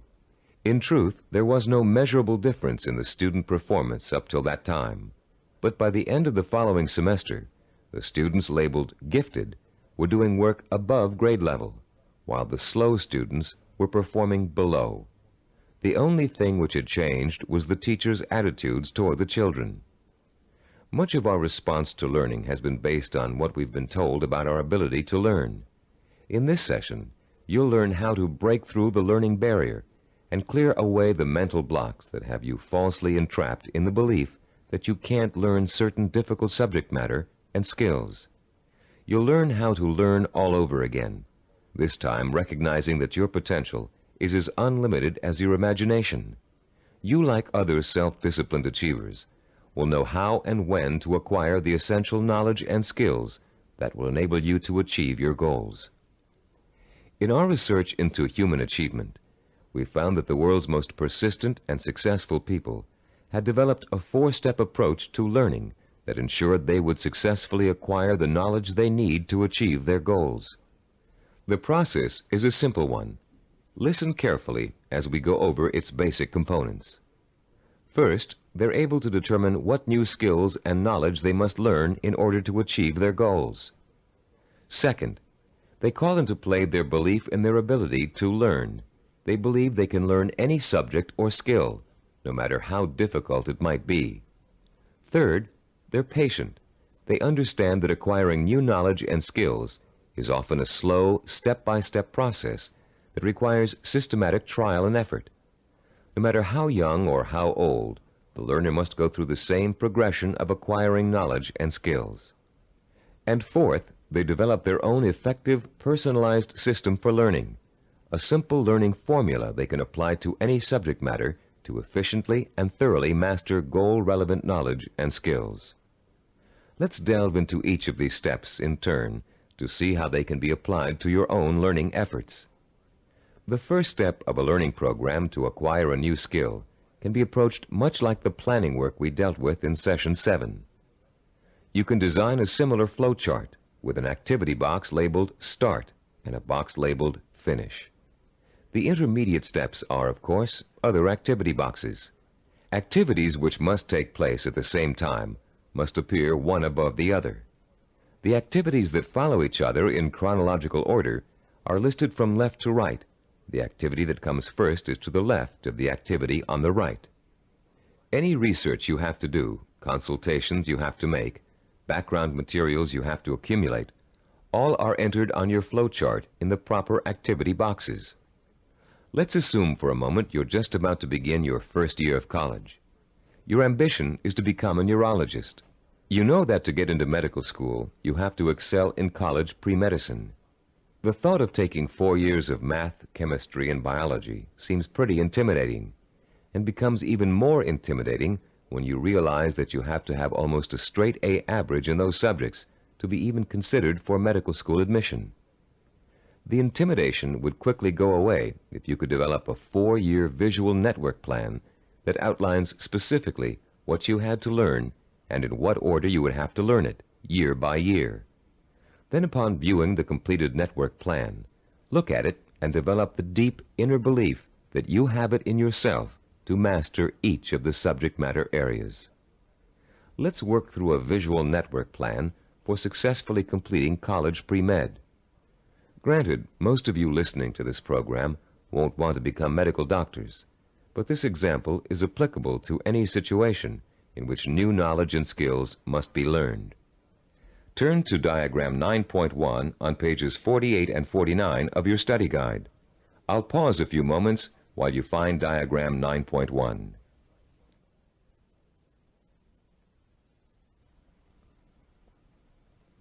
As you can see, there are 3 visual network plans. The first one outlines the chronological steps to becoming a neurologist. We call this a macro plan, with the objective of becoming a neurologist. Below that is the micro plan with the objective to graduate in pre-medicine in 4 years with a minimum 3.5 grade point average.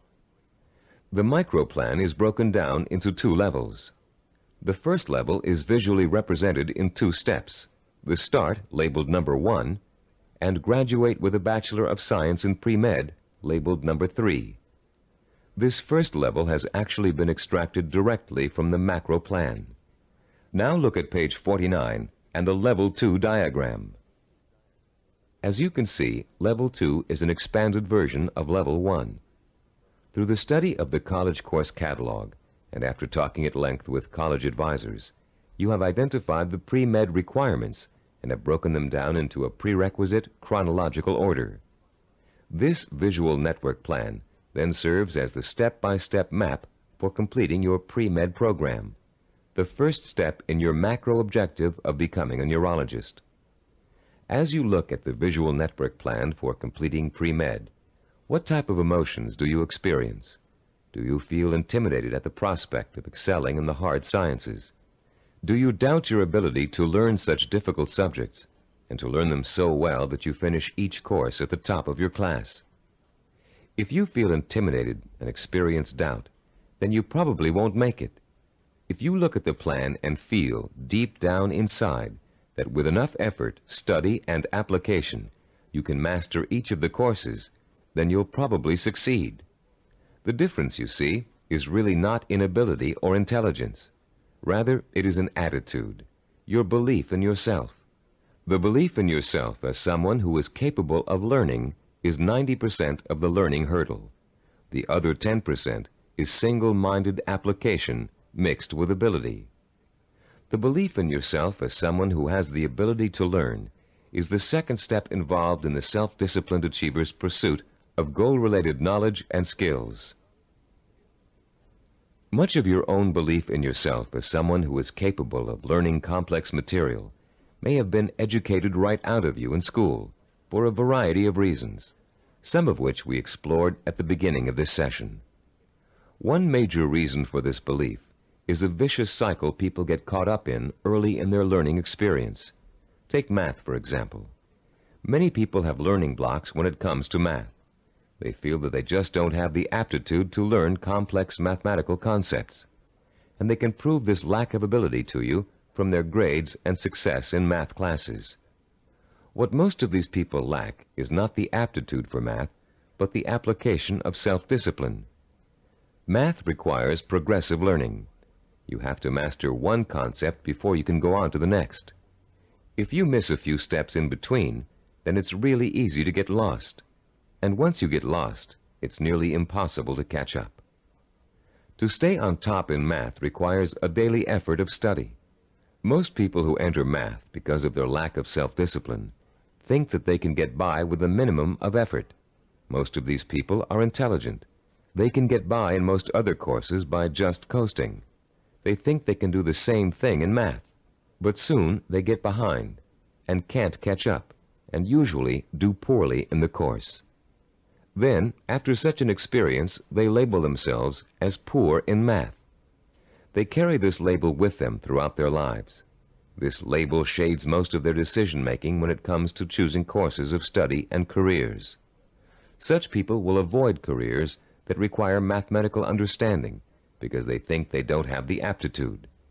Actually, they probably had and have the aptitude, but not the attitude. Their life's potential was stunted by a false assumption. All they needed was someone to teach them the value and skill of self-disciplined application.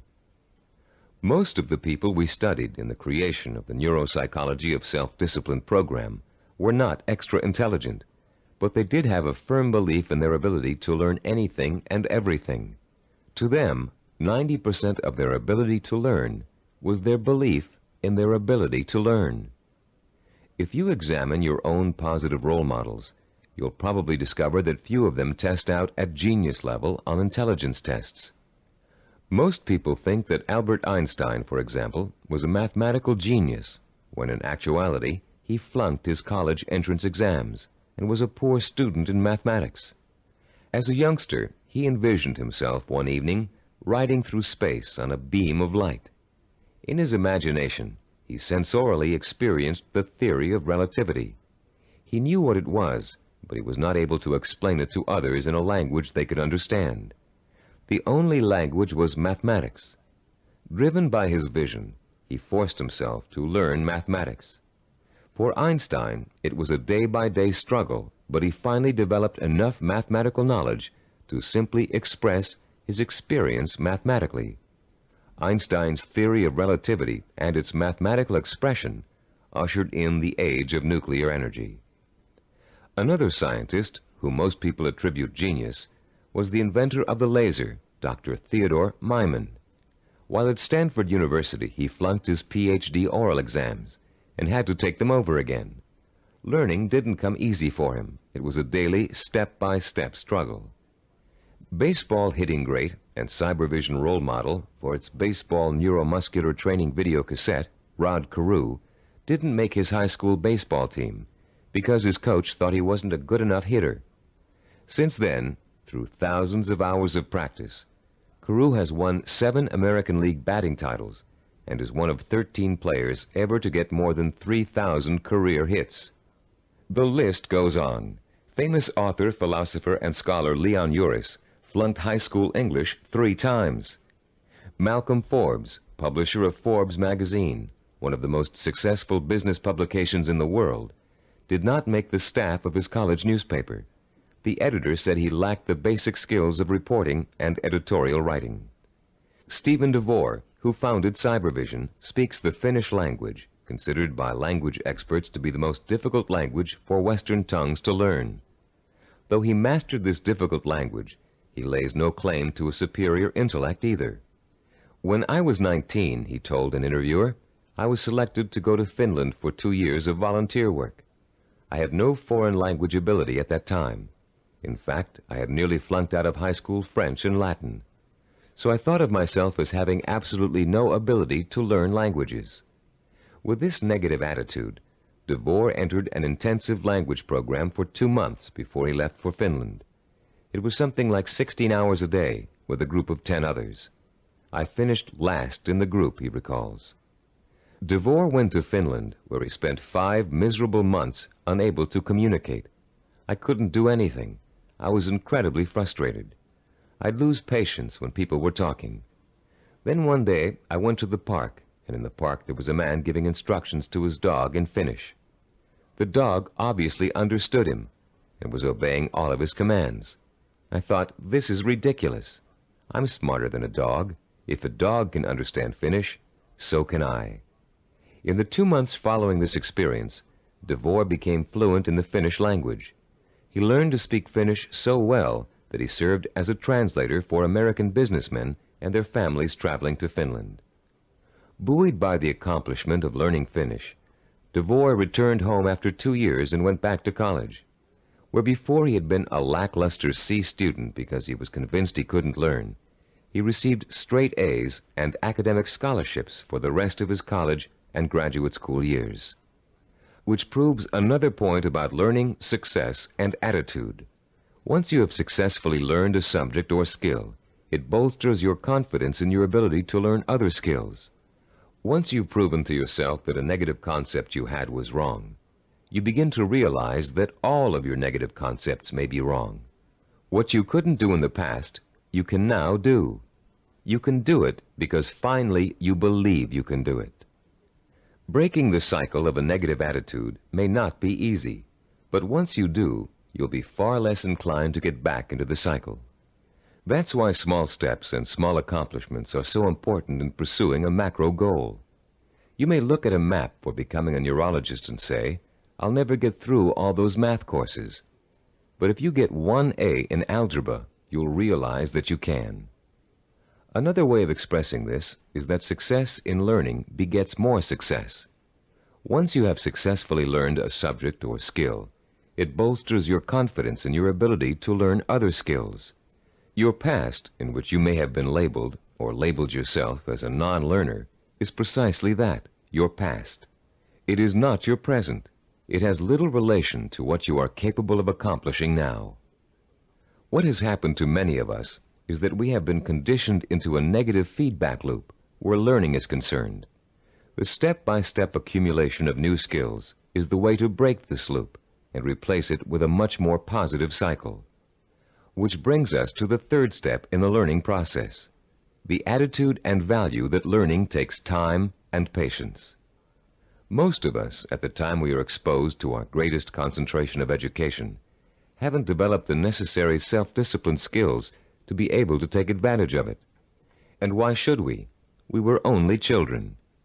Excellence, as we've been learning in this Neuropsychology of Self-Discipline program, is based on seasoned learning.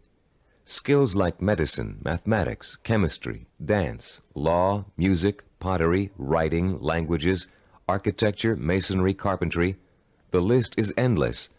All require seasoning, the accumulation of knowledge over time. The perseverance to stick with a task over a long period of time, sometimes decades. the ability to find pleasure in the accomplishment of steps toward a goal, rather than seeking the instantly gratifying quick fix. All these are the hallmarks of the self-disciplined. A wise philosopher, in speaking of the seasoning of a learner, once said, "There are very few human beings who receive knowledge complete and staggering by instant illumination. Most of us acquire it fragment by fragment, on a small scale, by successive developments, cellularly, like a laborious mosaic." One other myth about the acquisition of knowledge has it that you can get too old to learn. This bit of fallacious thinking has been handed down in the aphorism that you can't teach old dogs new tricks. It's worth laying to rest. A classic incident from the life of the great poet Longfellow illustrates the relationship between age and learning. Told by Howard R. Driggs, the story goes, it happened that while the poet, at over 80 years of age, was still teaching at Harvard, one of his appreciative students asked him, "How do you keep so perennially young, Professor Longfellow? We never get tired of your classes. You always have something new and interesting to give." "I've never had that question put to me before," returned the poet. Then, looking out of the window, he said, "You see those 2 apple trees in the yard? Do you observe any difference between the blossoms on the older tree and those on the younger one?" "No," replied the student. "They look just alike to me." "How do you account for the fact that the old apple tree flowers out as beautifully as does the young one?" persisted the teacher. "Let me tell you the secret. That old tree managed last year to grow enough wood to put forth its new blossoms.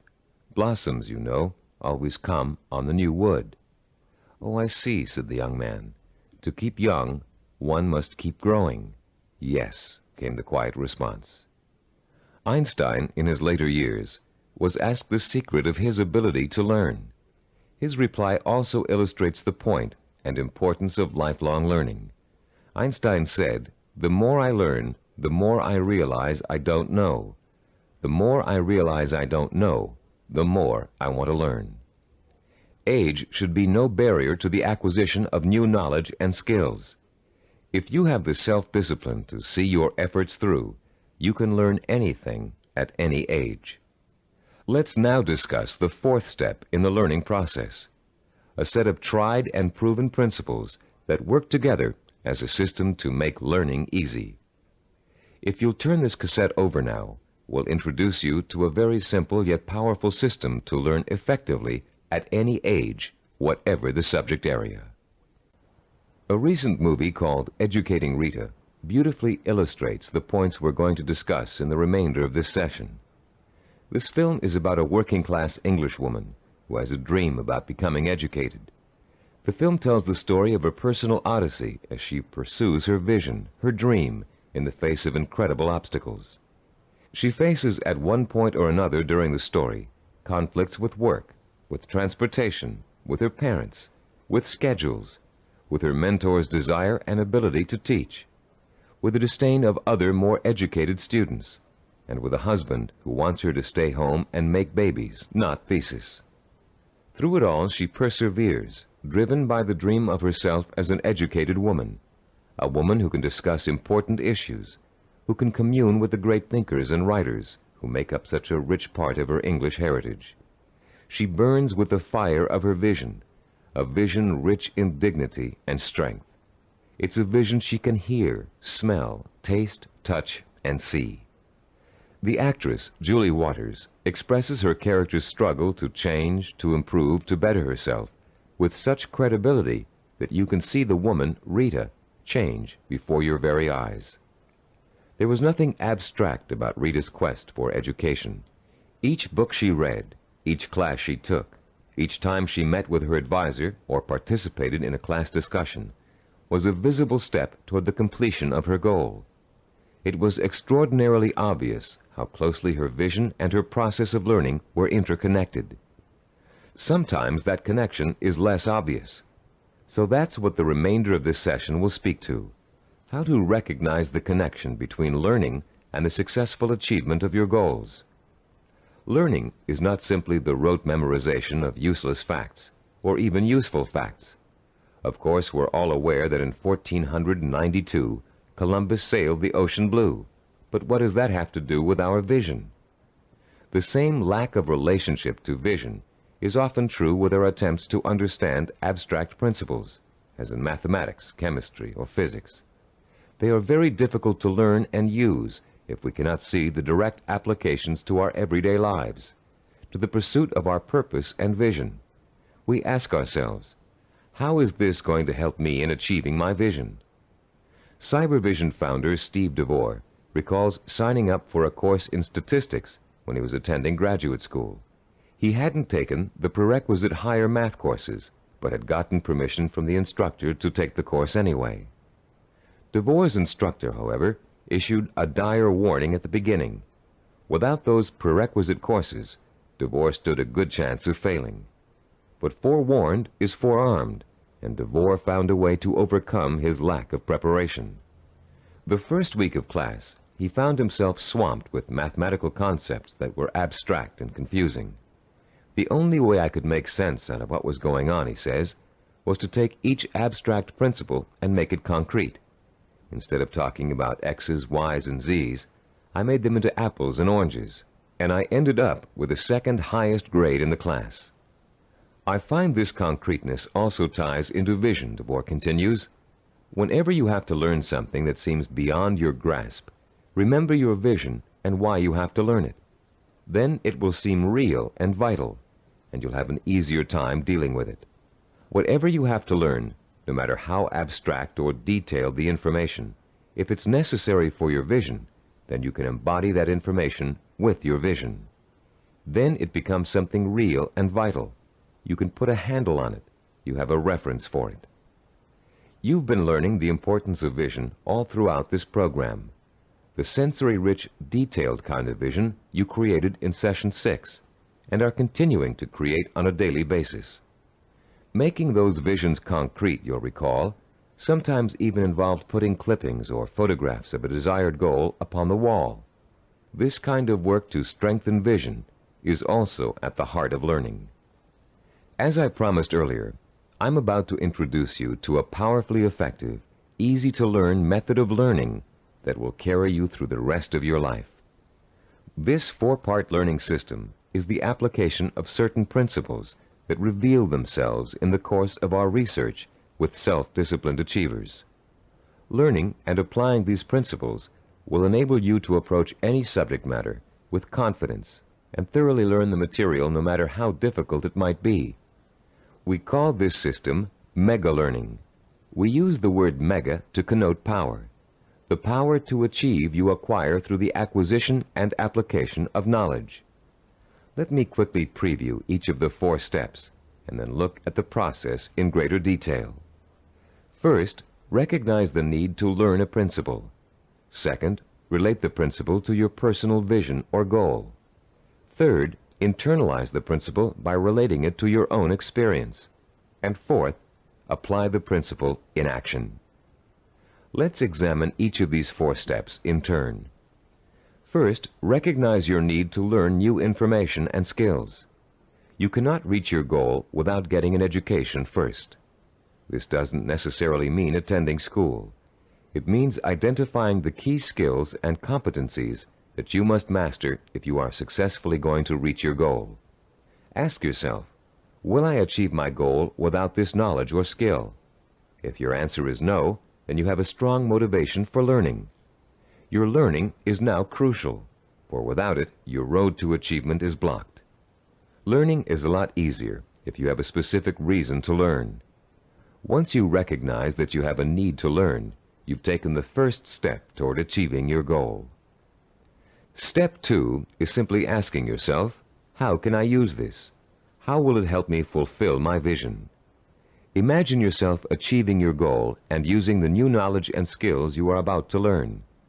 See how each skill and bit of knowledge applies directly to your future success, no matter how unrelated or trivial it might seem to be in the beginning. This process is akin to putting a jigsaw puzzle together. You have a picture of what you want to achieve on the jigsaw box. Inside the box are hundreds of related but unrelated pieces of the puzzle. You put 2 pieces together. You pick up a 3rd piece. You toy with it, mentally turning it over, looking at its edges, its contours, its unique characteristics, looking at the ways it might fit into the whole picture. Then comes the aha moment. You see exactly where the new piece of puzzle fits, how the contours of the piece are shaped to fit the pieces already in place. And as you place the piece in the puzzle, you get an idea of what the larger picture will look like. Perhaps you refer back to the picture on the jigsaw box, which is analogous to the mental picture you have of the goal for which you're striving. The very act of studying the information and putting it in its proper place helps you bring the picture on the box to life. The third step in our learning process is internalizing the principle by relating it to your own experience. If you're learning about electrical waveforms and frequency, for example, think about the times you've thrown a pebble into a pond and seen ripples form on the water. The bigger the pebble and the harder you threw it, the bigger and faster the waves would be. In Newtonian physics, you can easily understand the law that states, for every action there is an equal and opposite reaction, by remembering how you stand up from a sitting position. Do you just shoot straight up, or do you have to first push your weight down on the chair to stand up? In order to stand up, you have to first push down. That's Newton's law in action. Every time you find an example from your own experience to illustrate a bit of knowledge you're trying to learn, you'll reinforce your understanding of that knowledge. And you'll remember it because it's anchored to something very personal. Every time you think of Newton's law, you'll picture yourself pushing off a chair to stand up. It works for just about any abstract theory you can think of. The fourth critical step in learning is the actual application of the principle you're trying to grasp. Throw pebbles in a pond and watch the action when you're learning waveform theory. Sit down and stand up over and over again until Newton's law is firmly planted in your mind. If you're studying a new language, use the new vocabulary you learn every single day. As you walk down the street or through your living room, try naming every object you see in your new language. Using these 4 steps to learning will make the experience easier, less frightening, and more fun. You'll make mistakes just as everybody does, but persistent application of the mega learning system will pay off in greater understanding, greater memory retention, and a better education overall in whatever it is you're trying to learn. The 4 steps to enhance learning we've outlined here are similar to and related to the 4 stages which make up the process of creativity. Our definition of creativity is taking the knowledge and skills you learn and applying it to the realization of your purpose, vision, and goals. To be creative, you have to be armed with knowledge and skills tempered by experience. The first stage in the creative process is preparation. Creative problem solvers consciously collect all the information they can, gathering tools which will help them solve a problem or get a job done. During this stage, if there's a problem to be solved, the person might be perplexed, but at the same time excited about the possibility of coming up with a solution. Stage 2 is called incubation. Once the research has been done and the necessary information has been collected, the creative person often releases the problem and turns to something else, including rest, relaxation, or physical activity related to the problem. During this stage, the knowledge begins to reform itself below the level of consciousness, shifting and realigning until it becomes a whole. During this stage, tantalizing flashes of insights and glimpses of parts of the final solution may emerge. Stage 3 is called illumination. This is the moment of discovery. It is the point in time where all you have learned and experienced has been distilled in your mind. The solution or inspiration springs forth almost miraculously. Miraculously, if you don't recognize how much preparation and groundwork you've already laid in stage 1. Often this stage is accompanied by an overwhelming feeling of certainty that says, yes, this is the piece of art I want to create. Or yes, this is the product idea I want to explore. Stage 4 is called verification or revision. This stage takes place again on a conscious level. The details of an experimental process, if you are a scientist, must be worked out. If you're an artist, you must decide whether this picture will be painted in watercolor or oil. This stage involves visible work and rational thinking. It involves drawing from your base of knowledge and fundamental skills to make your work conform to the vision of your creative insight. As you can tell, the knowledge and skills you acquire are the tools for the creative process. The parallels to the simple approach to learning we've outlined here and the process of creativity should also help put to rest the misconception that self-disciplined people are not creative. That discipline involves being married to lists and systems to the exclusion of freedom and creativity. On the contrary, creativity is the byproduct of a disciplined, well-informed mind, a mind that is using its storehouse of knowledge to solve problems and achieve goals. The more you learn, the more creative you can become. If your heart is set on becoming a professional musician, you can hardly be expected to know how to compose a symphony until you've become an expert in reading music and have studied music history. If you want to become a heart surgeon, you can't expect to pioneer new techniques in heart surgery until you've thoroughly mastered all the existing techniques. If you want to start a business, you must first study how other businesses are run, and then make your own decisions about how your company will work. If the realization of your vision requires the mastery of new knowledge and skills, I hope that learning will now be a stepping stone rather than a barrier to the creative realization of your goals. In our next and last session, you'll learn how to develop the twin pillars of the self-disciplined character, persistence and perseverance. And you'll be well equipped to begin your long and fruitful journey towards the goal you've chosen as your most important ambition. I'd like to begin this final session with two true stories that illustrate the value of persistence and perseverance in any of life's endeavors. The first story is about a mountain climber named Don Bennett. After successfully scaling 14,000-foot Mount Rainier, one of the highest mountains and most difficult climbs in the United States, Don Bennett was interviewed about the experience by a local reporter. "How did you do it?" the reporter wanted to know. "How did you keep going for 14,000 feet and not giving up?" Bennett thought for a moment before answering. Then he spoke slowly, trying to get the reporter to understand the mental process that led him to the peak of that mountain. "Starting months before the climb," Bennett said, "I created a vision of myself at the top of the mountain. That vision was so real that I could actually feel the cold wind blowing in my face, and I could see the spectacular mountains and valleys all around me. I saw and felt this vision 100 times a day. It inspired me. It motivated me. It kindled my determination to see the climb through to the end. During the climb itself," he continued, "I drew upon my vision for inspiration. When the going got tough, I saw myself at the top of that mountain just as clear as could be. And then finally, I reached my goal and my vision became a reality." The reporter was impatient with Bennett's explanation. Yeah, he said, "I've heard all that vision stuff before.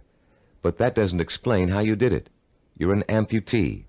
How did a one-legged man climb a 14,000-foot mountain?" Don Bennett looked the reporter straight in the eye and said quietly, "One hop at a time. My vision became a reality, one hop at a time." Our second true story takes place during the last few weeks of World War II. Don McCall was a seaman on the Navy ship Indianapolis, which at the time was cruising the Philippine Sea. Suddenly, the ship was struck by Japanese torpedoes, and immediately it began to sink. McCall was asleep below decks when the first torpedo hit. He instinctively grabbed his life jacket and made his way up to the deck as the ship began to roll over. As he launched himself into the churning sea, the ship sank, taking 300 men with her. Another 900 or so had been pitched into the water. "I made up my mind that I was in big trouble," McCall told an interviewer, "and I also made up my mind that I would do whatever I had to do, no matter how painful, to survive." The first thing McCall did was to move away from the other survivors and float alone. He knew about the dangers of mass panic, especially if there was a shark attack, and he knew he'd stand a better chance if he stayed away from the other men. McCall also protected himself from exposure in the blistering sun by keeping a life jacket over his head. He kept a hose on his person so he could retreat underwater in case of a Japanese attack. And most important, He kept in mind the lesson he had learned about the danger of drinking seawater, no matter how thirsty he got. For days, McCall watched men succumbing to mass panic and hallucination. He watched them being torn apart by sharks, while he escaped attack by remaining perfectly still. He watched them drinking seawater and dying of dehydration, while he swallowed his own desire to drink. He watched them dying all around him, while he remained alive.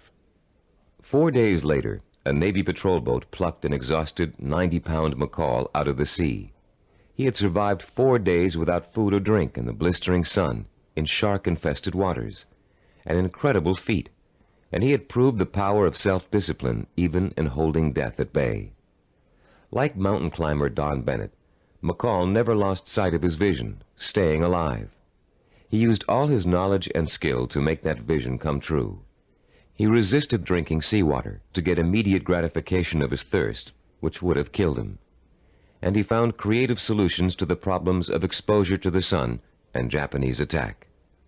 Both Bennett and McCall used self-discipline to endure terrible physical hardship and achieve seemingly unachievable goals. Your own goal may not seem as urgent as theirs, but the principle of achieving it remains the same. Through vision, commitment, patience, and creative application of knowledge and skill, you can see your goal through to the end. But the ultimate key to your success is what this session is all about: persistence and perseverance. In this session, you're going to learn what persistence and perseverance are really all about. You'll be taught how to develop both of these critical qualities through the application of 5 simple principles. You'll find out how to turn problems and setbacks, even agonizing situations, into positive learning experiences that will actually bring you closer to the realization of your goal. And you'll understand the value of never giving up, no matter how tough the journey gets or how endless it seems. First, let's define the words persistence and perseverance. Is there a difference between the two? Yes, a subtle one. Persistence means never giving up. Perseverance means persisting in spite of hardships, opposition, and setbacks. Mountain climber Bennett and Navy seaman McCall displayed both persistence and perseverance in their heroic efforts to reach their goals. Bennett had to use his one leg to hop at least 30,000 times to get up to the top of Mount Rainier. McCall had to stay calm and follow a life-saving plan while spending 4 days in shark-infested waters without any food or drink. These men reached their goals because they had already developed the qualities of persistence and perseverance. Now you are going to learn how to develop these qualities too. There are 5 crucial steps involved in learning how to develop into the kind of self-disciplined achiever who never quits and never loses sight of his or her goal. Listen carefully while I outline each one. The first step is to rekindle and refuel your vision and purpose every single day. Remind yourself daily of the rewards and benefits that await you when you successfully realize your goal. The emotion you draw from these constant reminders of why you're working so hard and giving up so many things will sustain your powers of persistence and perseverance. The second step is to firmly anchor the following attitude deep within your heart and mind. I can achieve anything I set my mind to. Nothing is impossible for me to achieve if I want it badly enough and am willing to pay the price for it. No matter how much hard work it takes, no matter how long it takes, no matter how difficult it is, I can and will achieve my goal. I will never forget that a journey of 1,000 miles begins with a single step. Step 3. Realize that obstacles are going to arise and setbacks are going to occur. Keep in mind that these difficulties are really opportunities to learn. Every obstacle that you overcome, every setback you bounce back from, strengthens your character and makes you smarter and stronger. Whatever you do, don't try to hide from or ignore problems. They never go away by themselves. Meeting challenges squarely and solving problems creatively is at the heart of self-discipline and at the heart of achievement. As Benjamin Franklin said, those things that hurt instruct. When your progress seems blocked, it means that it's time to increase your knowledge and look for creative solutions. This is the 4th step in developing persistence and perseverance. You may be doing the wrong things for the right reasons, and now is the time to find out. Start experimenting with taking different paths to your destination. But whatever you do, don't quit. Most people quit when things don't work out as they planned, or when they realize how much hard work they're going to have to do. Remember, a failure is someone who has not learned from his mistakes. Step 5. Turn your work into fun. Make what you have to do into something you want to do. Working towards a lifelong goal shouldn't feel like a sacrifice, because that goal is what you want more than anything in the world. If you follow these 5 steps faithfully, your long road to success will turn into an exciting journey of knowledge, discovery, challenge, and reward. And for as long as you feel you're making progress, even hard work and minor interferences won't shake you from your purpose. The real problem arises when a major setback occurs, especially if it's unforeseen. A seemingly insurmountable obstacle is often enough to make even the most determined achiever decide that the fight simply isn't worth it. Setbacks make people give up just at the point when they should not. How can you deal successfully with setbacks? How can you learn not to feel like a failure when it suddenly seems that all of your hard work may have been for nothing? There are 5 ways you can turn every setback you encounter into a learning experience, one that will leave you stronger and wiser and more determined than ever to keep working toward your goal. Listen carefully while I outline each one in turn. First, never try to ignore a problem or handicap. Deal with your problems directly. Don't avoid them or try to hide from them. If you want to start a business but can't find people to back you up financially, that doesn't give you the right to plunge into your project with no capital and a lot of ideas for spending money. If you want to become a doctor but don't have the grades to get into medical school, it won't help you to start applying to schools you know you can't get into. When you have a problem, study it from all angles and try to determine the best way to proceed. Which brings us to our second point. Don't blame other people for your setbacks, and don't chalk it up to bad luck. You make your own luck in this life, and you have to solve your own problems. Learn to tackle them head on, being as realistic as possible and as level-headed as possible. Mentors can often provide a great deal of help in a bad situation. Try acting as if you are your own mentor. What would he or she do in your situation? Or what has he or she already done to overcome an obstacle similar to yours? Third, continually strive to strengthen your qualities of self-discipline. Setbacks often occur because of weaknesses in certain areas.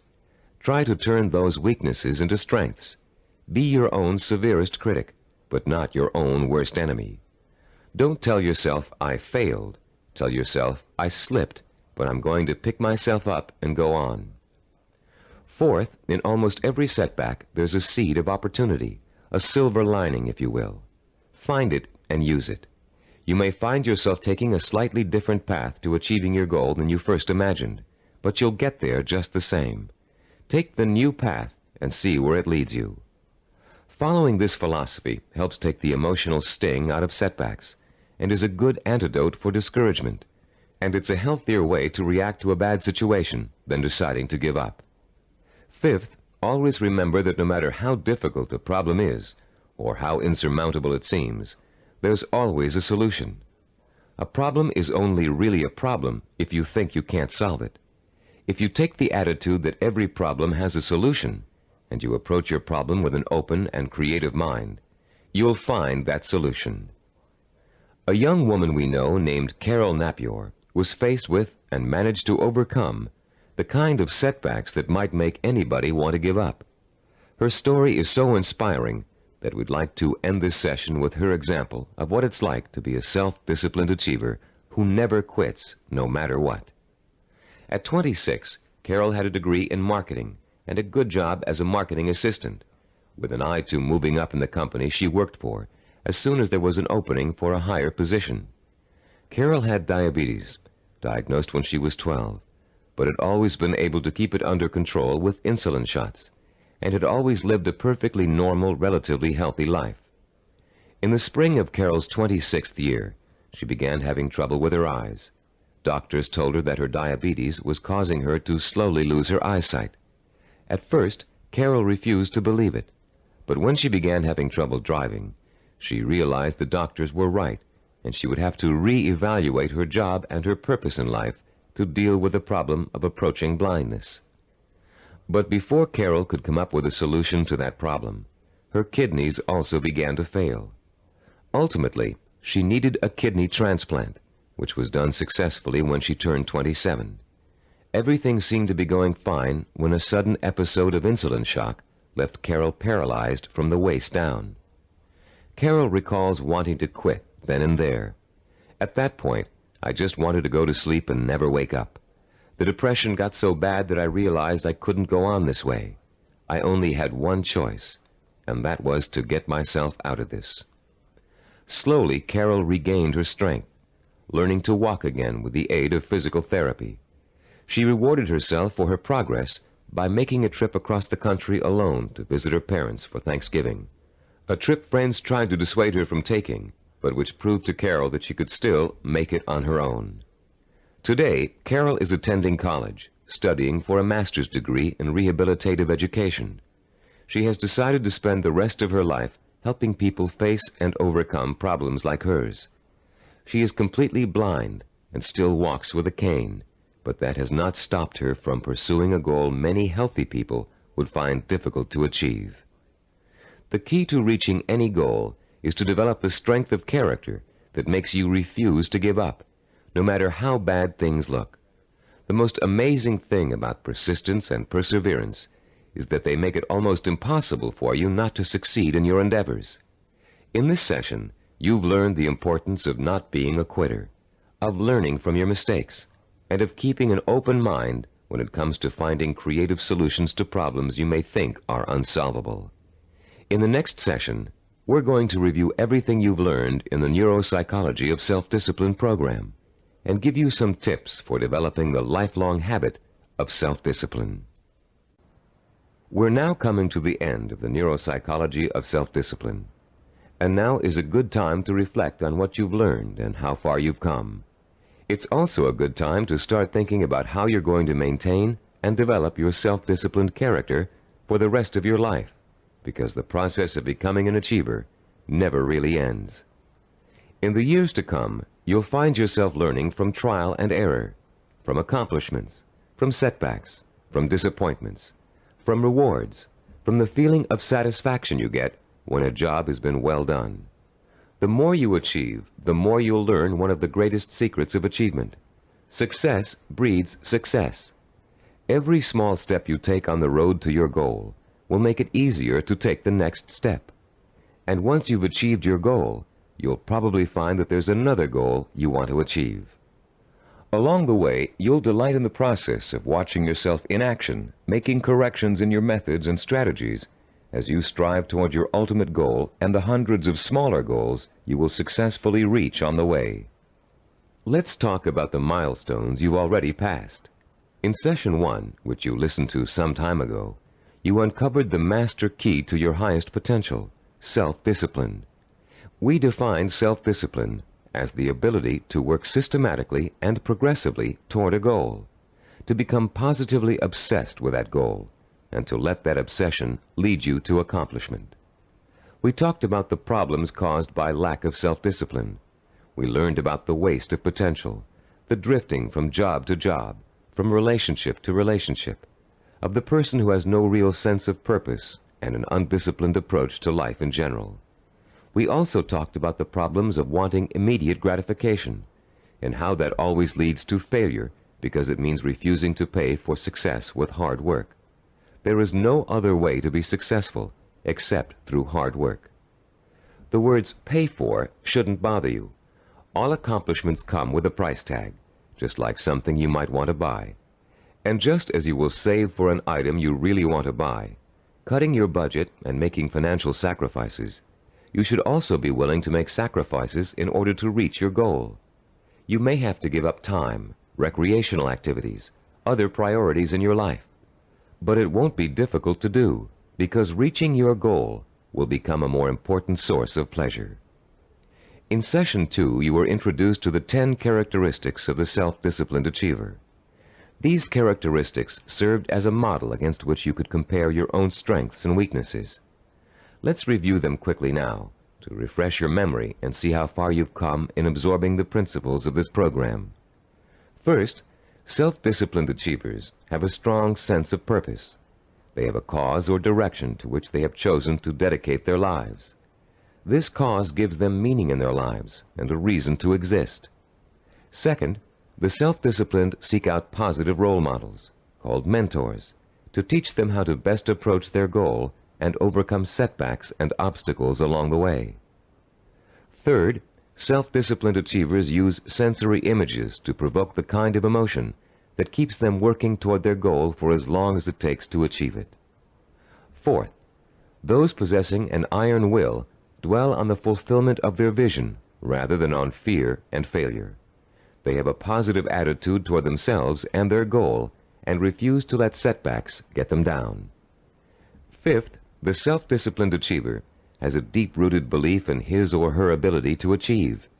This "I know I can do it" attitude is nurtured by their study of mentors and their realization that the only thing that stands between themselves and their goals is hard work and self-discipline.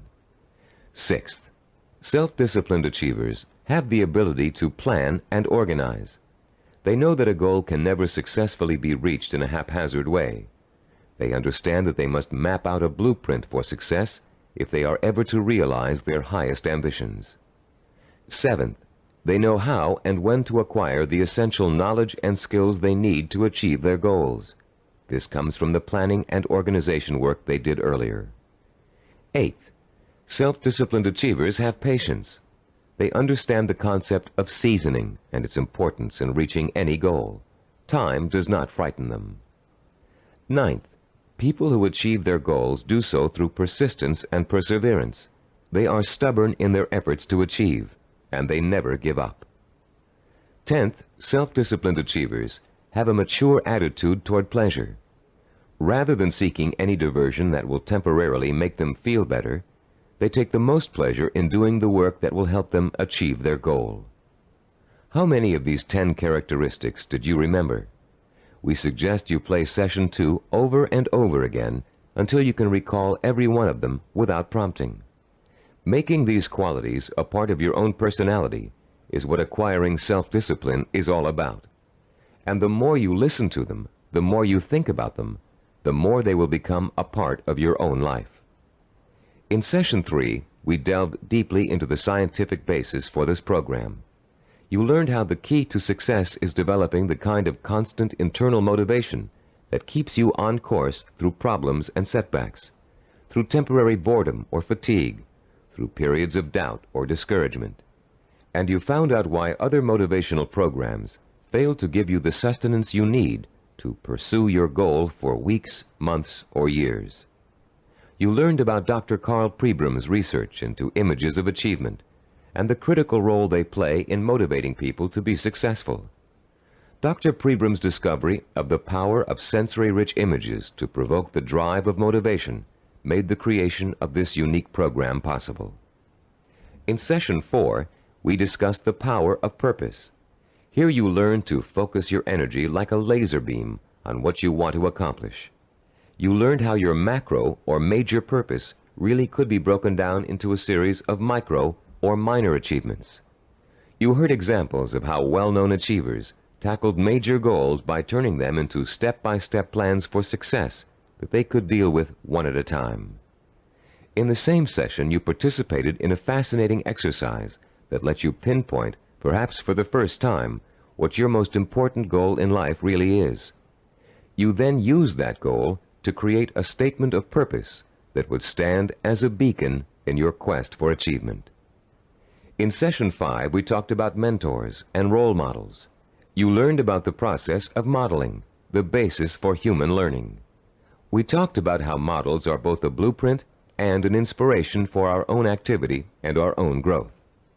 You learned how models help shorten the trial and error process we must all go through before chalking up an accomplishment. You also learned how to choose a role model and how to turn that model into an inspirational but not awe-inspiring figure. You learn the value of realizing that your role model has faults and weaknesses just as you do, but has succeeded in spite of them.